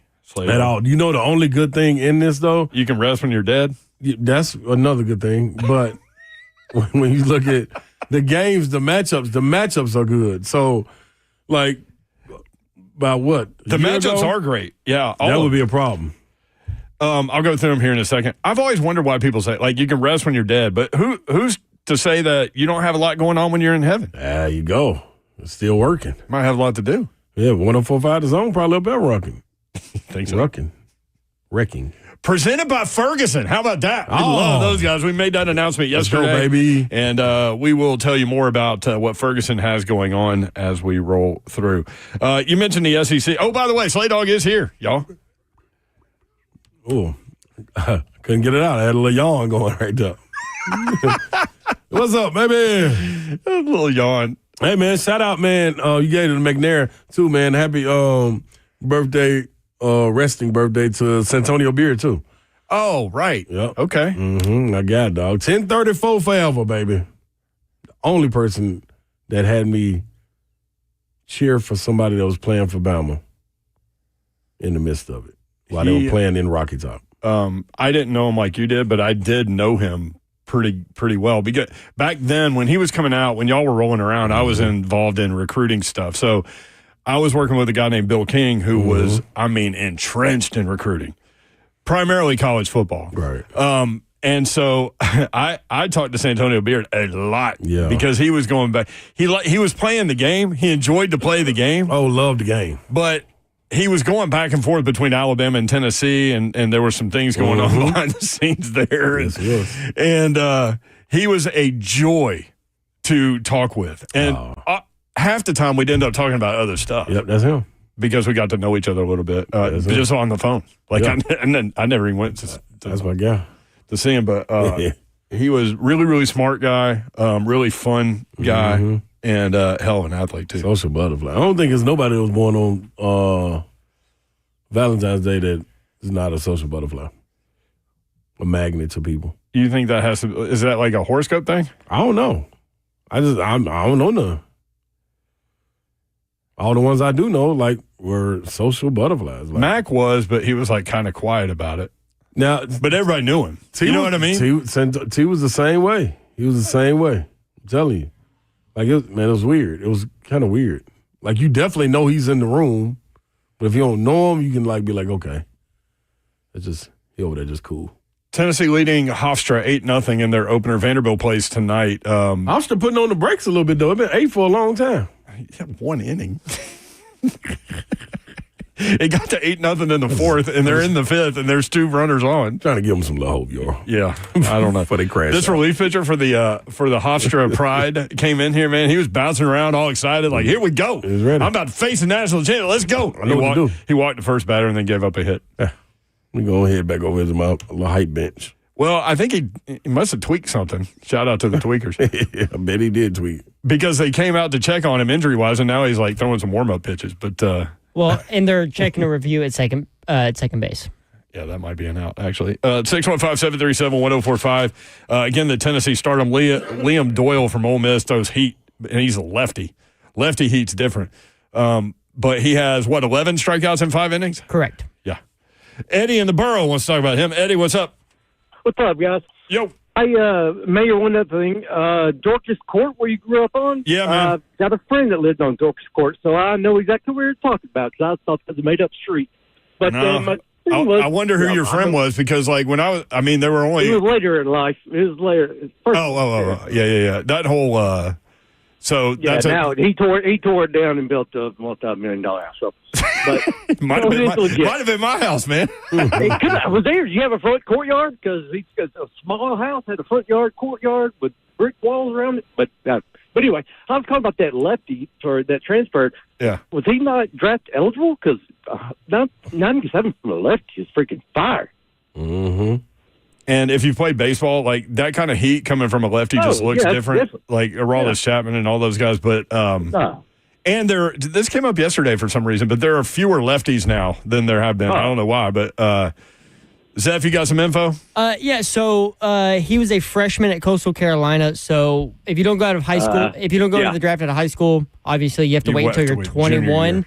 Either 21 or junior year. He's only 20 right now. When the MLB draft was last summer. Yeah, okay, that makes sense. So he's chasing a ship. Makes perfect sense.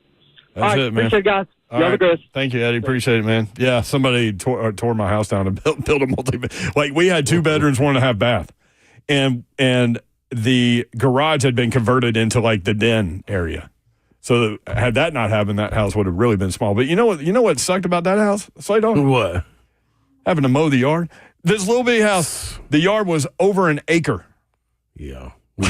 Y'all need a more house so you can do less work. But that's how I learned like little systems on how, hey man, sorry mom, I can't do it today. Knowing the kids were out playing football or basketball or something. Can't do it today.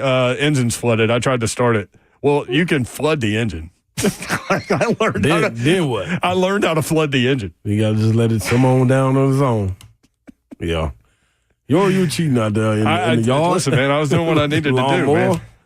That lawnmower could have brought a lot of dignity to the yard, but you're one dignity to the yard. Game.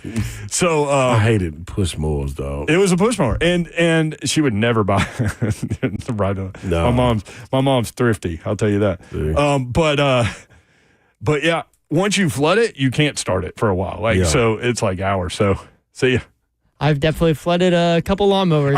I know you did. That most definitely did. No, the thing that my dad that I pissed my dad off with is, so in my front yard we had these trees whose roots like close to the tree would would huge stick magnolia tree, and it was impossible to mow around that thing. And so I would be like, "Oh, I can get over this root." And so we had a riding lawnmower. So I would over the root. I would go over the root, and I would bend the blade. Yeah. And all of a sudden, I'm like, oh, it's not cutting her; it's cutting unevenly. And I was like, hey, something happened. Like I don't know, like lawnmower's broken; it won't cut. Listen, and I wasn't going to cost my mom money. I mean, my dad sent me to Lowe's multiple times to buy a new blade for the lawnmower.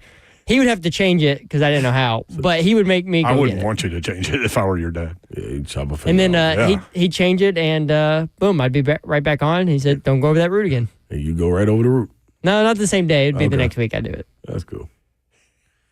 Dad, Papa Nano get it right, baby. I will say this. There was a time where how so stupid. There was a time where I would let the grass grow, and I would tell my mom my plan, and she'd be like, okay, whatever. I would let the grass grow to where I could carve a UT into my yard. You know how to do it? Yeah, so you carve the UT into the tall grass and then let it go a few days and then mow around it, and it stays, and then it grows up. I used to. That was a real thing. I was in high school. Look at you. What a nerdy high school dude I was. Wouldn't it have been easy to just do the power T? I did the UT. That's what I'm saying. That's impressive. That's what I'm thinking, Zeph. With a push mower, you all right. I used to cut a wiffle ball field into my backyard, like the diamond. Yeah, we did that too. Not at my house. I didn't have a good house for that, but there's a tree right in the middle. my guy John Dennis, he lived over across from Lipscomb, and we would go over there and do that. I mean, one-on-one wiffle ball was low key really fun. I'm trying to think. I ain't no did one-on-one wiffle ball. Yeah, hard to get out. That's a lot of running. You got to play with ghost runners. Yeah, ghost runners. Ghost runners. How you get a ghost runner out? Get to the base before you get to, like if I got to third before you got to first. Yeah. Before you got to first, then the ghost runner was out going from second. That's interesting. Yep. I don't know why we got into this. 615-737-1045. What did I say that I was going to talk about? Did I? No. I don't know. Oh, SEC schedule. Arkansas at number 8, Texas A&M. We need to get some of these point spreads going. Hey. They should all be out by now, right? Yeah, Let's do this when we come back. I'll have all the point spreads for the SEC, and then I'll hit the local teams because Lipscomb was in action last night. Memphis was in action last night. TSU was in action last night. We'll roll through some of that when we come back as well. If you want in, 615-737-1045. Jared and Eric will be first up. 3HL 1045 The Zone.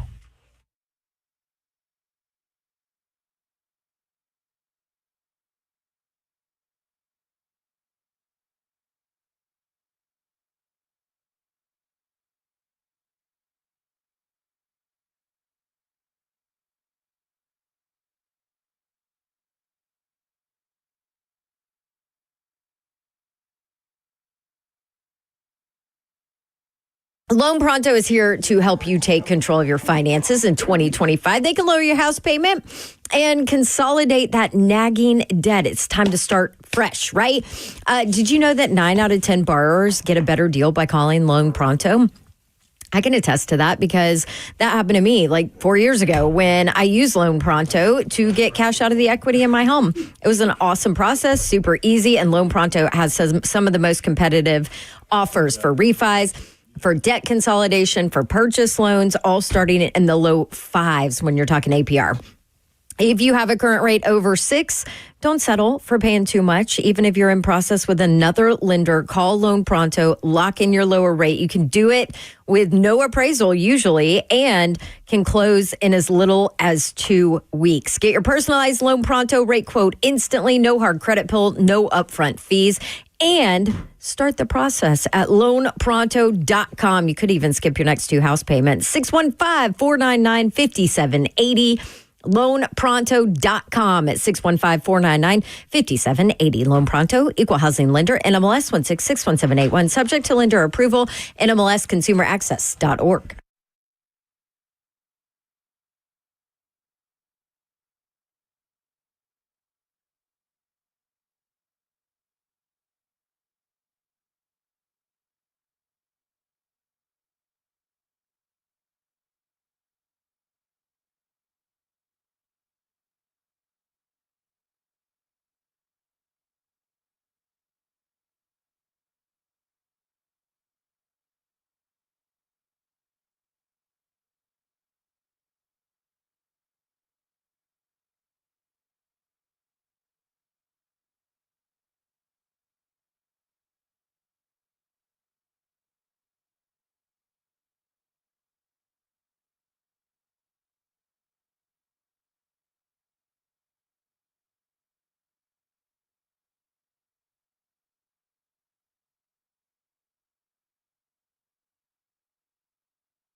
3HL 1045 The Zone. If you missed Greg Cosell, you can check him out. He broke down some of the Alabama players, the Louisville quarterback he really liked. Where you get your podcasts. Rate, review, subscribe. Go ahead and download the 3HL podcast and subscribe. All the shows on 1045 The Zone. Better get you some. Join 1045 The Zone for a live taping of The Install with Greg Cosell, hosted by Buck Rising at the Analog at the Hutton Hotel on Friday, May 2nd. This information just came out.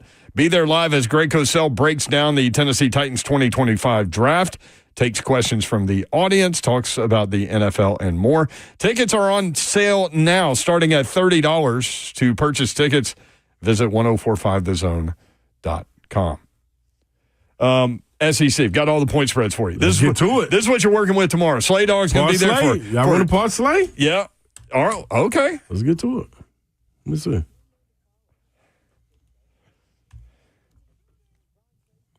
Okay.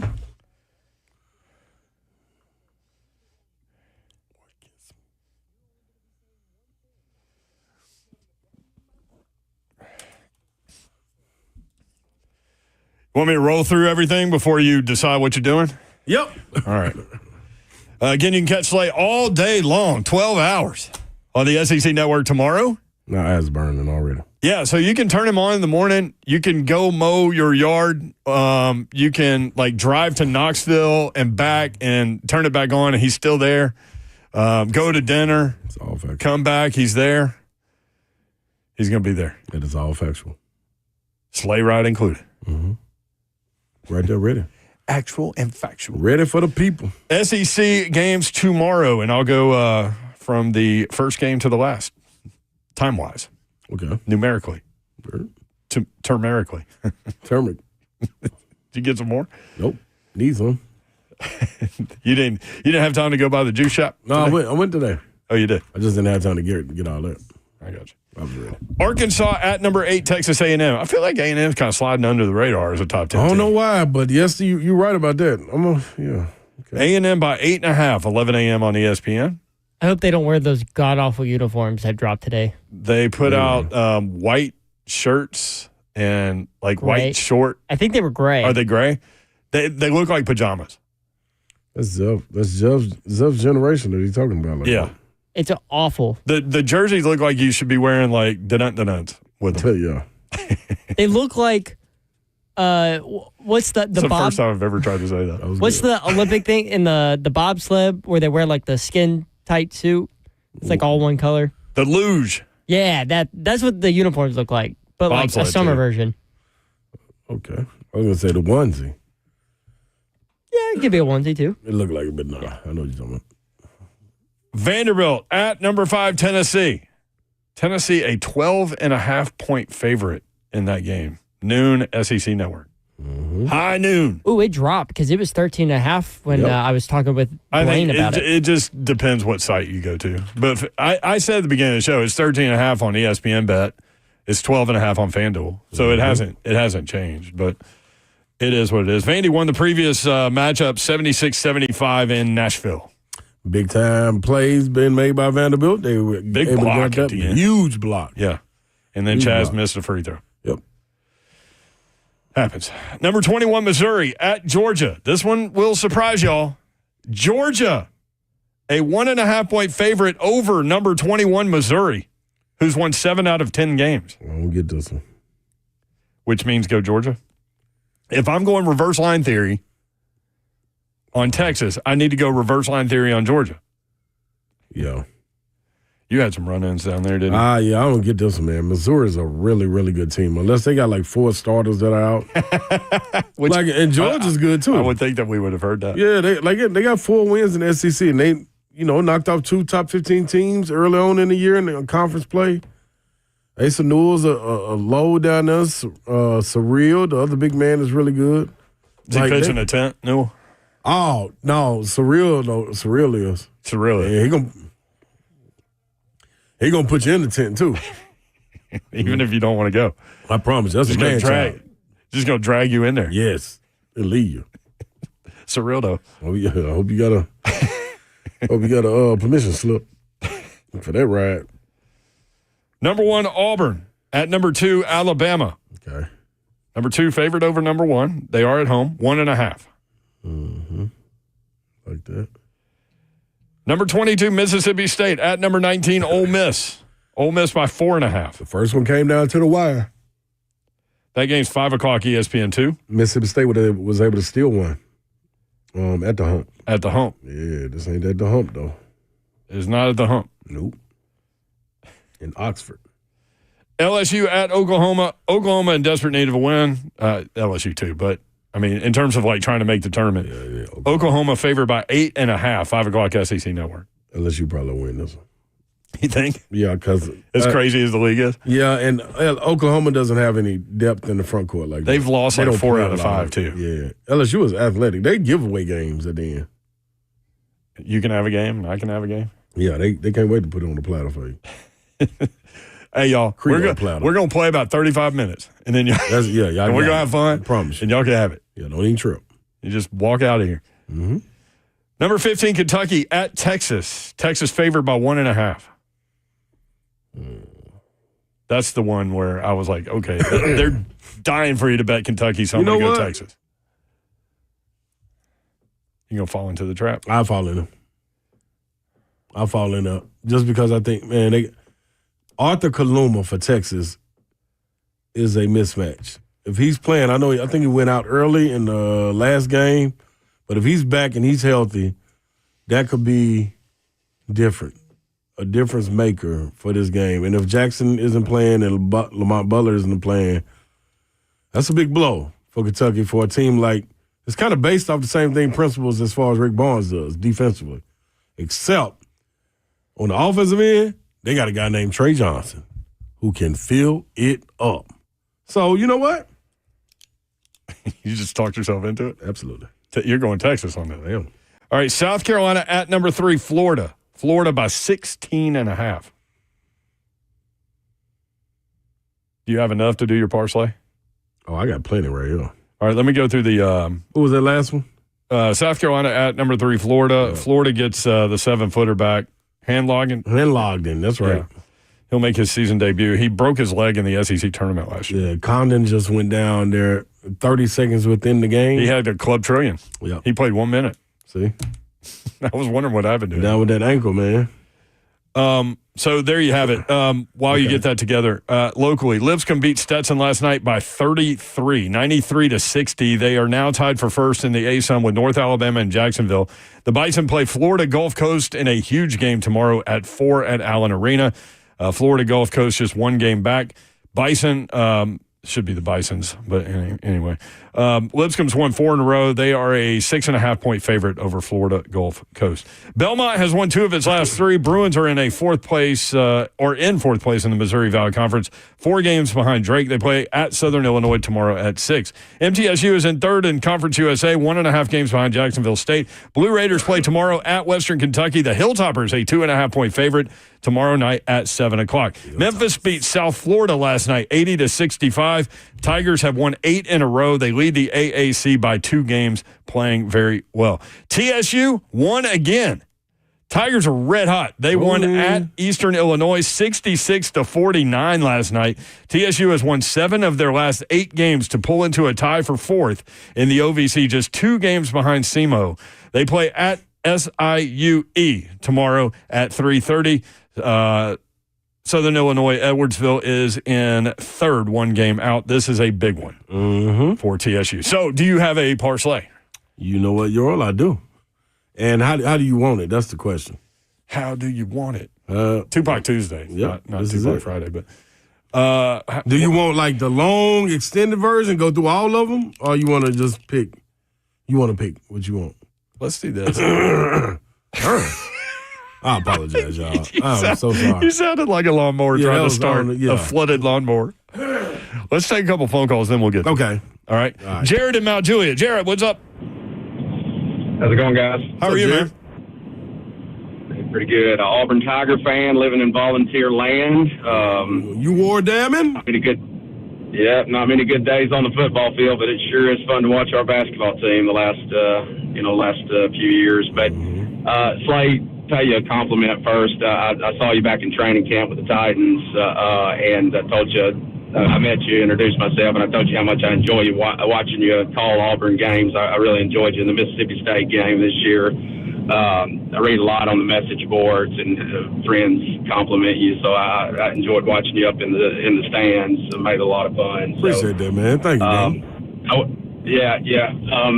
I kind of saw that line come out we went to the Vandy game, got to see Auburn get a good win against a tough Vandy team Tuesday night. But I saw that line -1.5, and when I saw it, the money was almost even on Alabama. So that kind of told me, I was wondering if that means Vegas likes Auburn just a little bit. But I just like to get your take on that game and what matchups to watch. I kind of feel like Auburn's the better team, but as if the two fan bases needed another reason to hate one another, now we've got it in the basketball rivalry. But just growing up in that state, the 80s, 90s, I've been here for about 10 years. Just basketball was so bad in the state of Alabama. It's such a refreshing experience to just watch these two teams and what they've done. So I'll hang up and listen. But tell me what to look for tomorrow. What do my Auburn Tigers got to do to win the game? Thank you, Jared. Appreciate it. Appreciate it, man. I'll go first. Let's go for the front court. I think that could be a stalemate. I thought Florida did a great job. If Alabama was going to take a blueprint from Florida, the way to guard Broom, they have the interior size. Yeah. When Sherrell, Grant Nelson, and Clifford Omori coming off the bench, you got guys that can throw bodies at him just to keep him off kilter a bit and make his shots a little bit more difficult than they usually are. And that's saying a lot for a guy like Janai Broom, who I think is National Player of the Year. On the Auburn side of it, when you look at the interior, you need Chaney Johnson to continue playing the way he has. The last game that he played, man, he was phenomenal inside, going to work. They have been able to run sets for him, which takes a load off of Janai Broom. It makes you have to respect what he can do. Cardwell is another guy hitting the offensive glass, being able to clean up things. I think that right there would probably be a stalemate as far as the interior goes.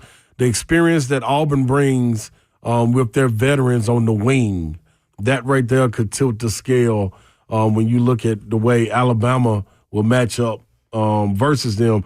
Alabama has some younger guys. You got LeBaron Philon running the point, being able to move to the off guard, but you got Chris Youngblood, who's a veteran.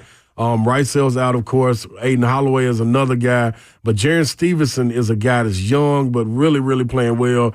Darion Reed is another guy. He's young but playing well. But the experience I expect in a guy like Denver Jones, Miles Kelly, Chad Baker-Mazar for Auburn to be able to, tilt the scale a little bit. And then when you get to the point guard matchup, this right here, this will be tough. Mark Sears versus Tahad Pettiford or Denver Jones. Right there, that's going to be tough, man. LeBaron Philon, I got a lot of, I love him. That's one of my favorite players in the SEC. Yeah. But Tahad Pettiford, man, is a tough matchup. To me, I know a lot of people talking about Caleb Grill from Missouri. He could be sixth man of the year. My vote would go to Tahad Pettiford, no question, hands down, being able to lead the number one team coming off as a sixth man and being able to lead that experienced group. The skill tilter is the home court. Alabama has home court in this one. I think the coaches, both of them are experienced. Both of them been there on that stage. Which one, when it comes to motivating, there's none better than Bruce Pearl, and Nate Oates has his own right as well. So I'm going to give the home court to Alabama. I like the 1.5 on that one, just because of home. If this was neutral site or in the jungle, I'd pick Auburn, and I wouldn't even bat an eye at it. 615-737-1045. Bless you. Eric in Nashville next up. Eric, what's up? Hey, guys. Happy Valentine's Day, and I hope y'all have a great weekend. Hey, Eric. What's up, man? Hey, guys. A couple of things I want to talk about, and I probably missed it because I've only been able to catch the last hour. Missed the first couple hours. I did hear that you talked about the passing of Steve McNair, that he would have been 52 years old 52, today. Yep. Yeah. That's just unbelievable. Just so sad when you think about it.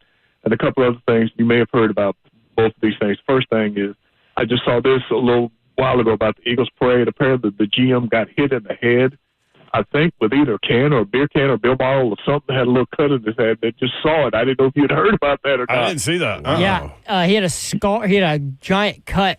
Yeah, he had a bandage. and he was smoking a cigar, just saying that it didn't affect him.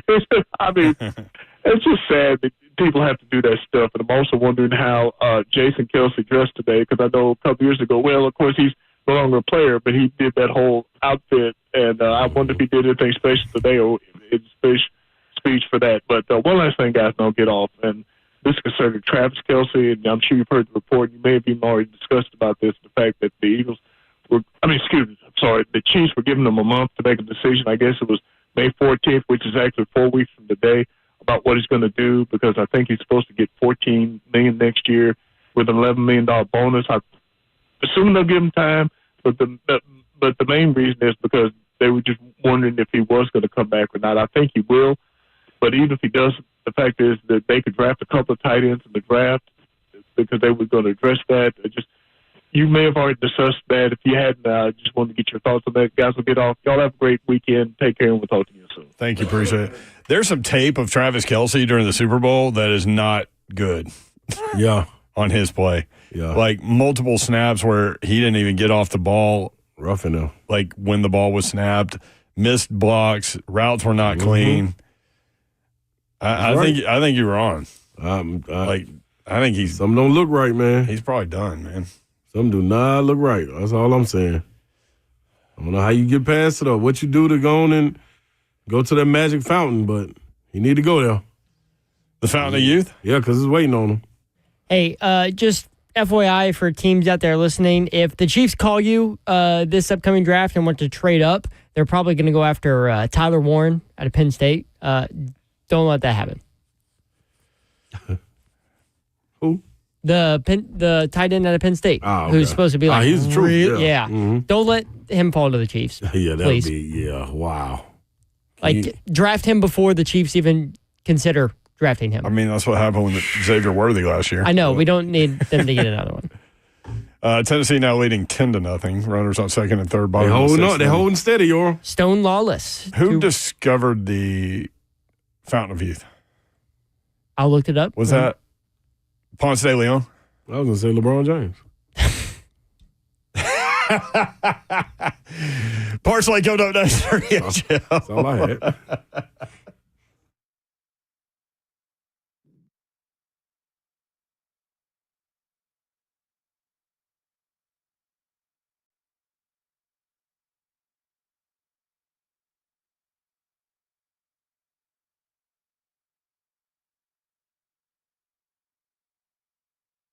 Pella Windows and Doors of Nashville. Sometimes it's time to upgrade things in your home, and maybe with the cold weather, the rainy weather, you realize your windows are leaking or your doors are leaking or the cold temps are coming into your home and you know you need to replace these things in your home, your windows and your doors. Pella Windows and Doors of Nashville is who you need to call. You know you can trust the company because this year, 2025, they turn 100 years old.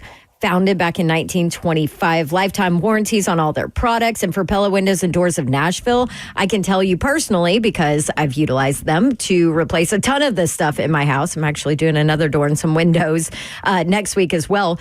I know that they will take care of you. Their customer service is amazing. The actual process of installation allows them to provide you with a 10-year labor warranty on top of all of this. And they're giving you the Dawn deal. 47% off qualifying installations and no interest if paid in full with 12 months, no payments due. That's what you get for February. So go ahead and jump in. Schedule a free consultation. Check out that Dawn deal. PellaNashville.com 615-249-1910.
3HL 1045, the Zone. Britt Doherty, Ron Slade, Don Davenport will be back on Monday.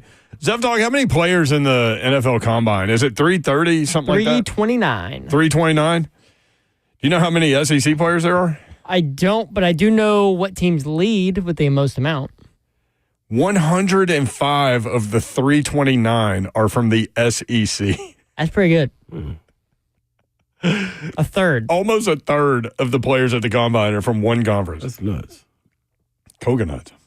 Every bit of it. Now, you know what shocked me? Hanging together and everything. You know what shocked me looking at the Hanging low. numbers? Hanging low. South Carolina had 11 players at the Combine. 8 of them are from their defense. Yeah, they're awesome.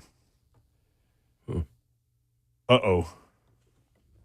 3-run homer. 15-0 Tennessee. Well, they were holding on. They were holding at 8 for one inning. They didn't score in the 5th, and you thought that was a good sign for Hofstra that they held them to 8-0 still, and now 7 runs in the 6th. Thought they could get something done. 15-0. 615-737-1045. Fountain of Youth was discovered by Ponce de Leon. So not LeBron James? Good for them. Well, I mean, maybe LeBron. I mean, he's using it. I don't know if Ponce used it. LeBron using it. He's still playing. Isn't that incredible? Absolutely. And that dunk he had like 3 weeks ago.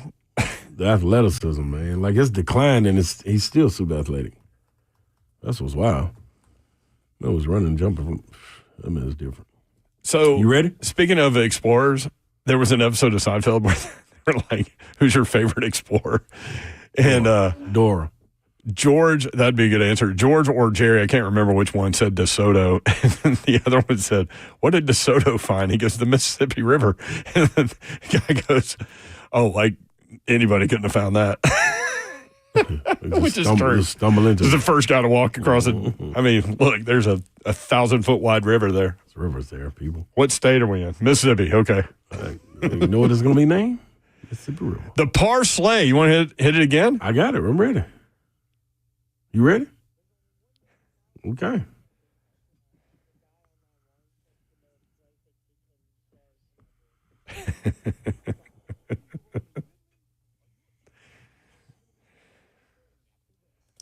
Bring me my money.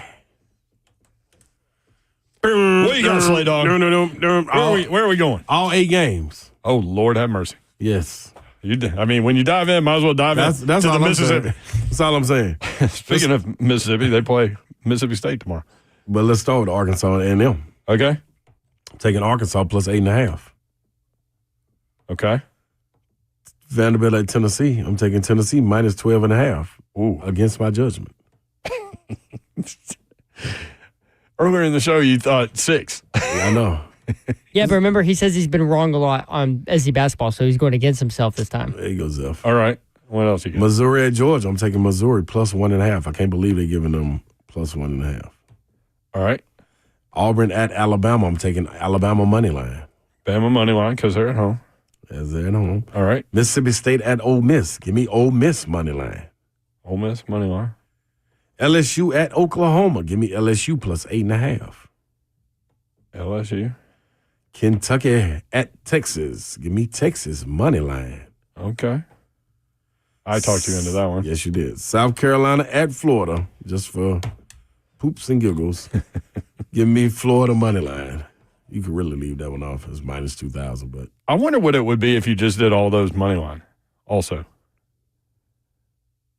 That's a good question. You know, to parlay the money line and see what that way, like the 12.5 doesn't get you in Knoxville. You know what? You know what? I'm going to do that then. Okay. Hold on, watch this. Yeah, that's what guys say. No girls ever said that. All great things happen. Oh, all I got to do is, oh, no, I can't do that. I love how you think out loud on radio. Oh, okay. So Arkansas. Oh, I don't think Arkansas will win. Beat Texas A&M. Well, I mean, if you're going to take the plus 8.5, maybe you should just keep that. You know, like if it's a plus spread, maybe you should just keep the plus spread. Okay. Yeah. And then just money line the minus spreads. Okay, so that's Arkansas plus 8.5, and Mizzou, then LSU. Vanderbilt, Tennessee. Ooh, Tennessee minus 1,000. See. Money line's minus 1,000? Yep. Boy, they're really confident the Vols are going to win That's tomorrow. what I'm saying. Missouri, Georgia, that's minus 110 money line, Missouri. Then you go Auburn, Alabama, minus 132, Alabama. Then you go Mississippi State at Ole Miss. Ole Miss money line, minus 192. LSU at Oklahoma. LSU plus 290. Yeah, but keep the plus 8.5 there probably, okay, right? Yeah. I was going to bench out. I think LSU going to beat them straight up, though, but without the points. But Texas money line, Florida money line. You were already Texas doing. money line. He said, Florida minus 2,000. That's it. And that'll do it. That ain't bad. So if you just do plus the 35-46.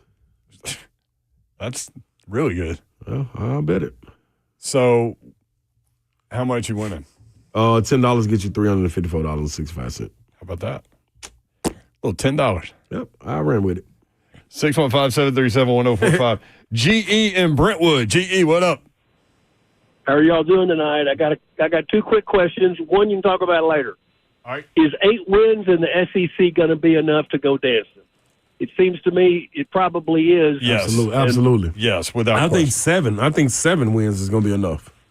I hope with 7.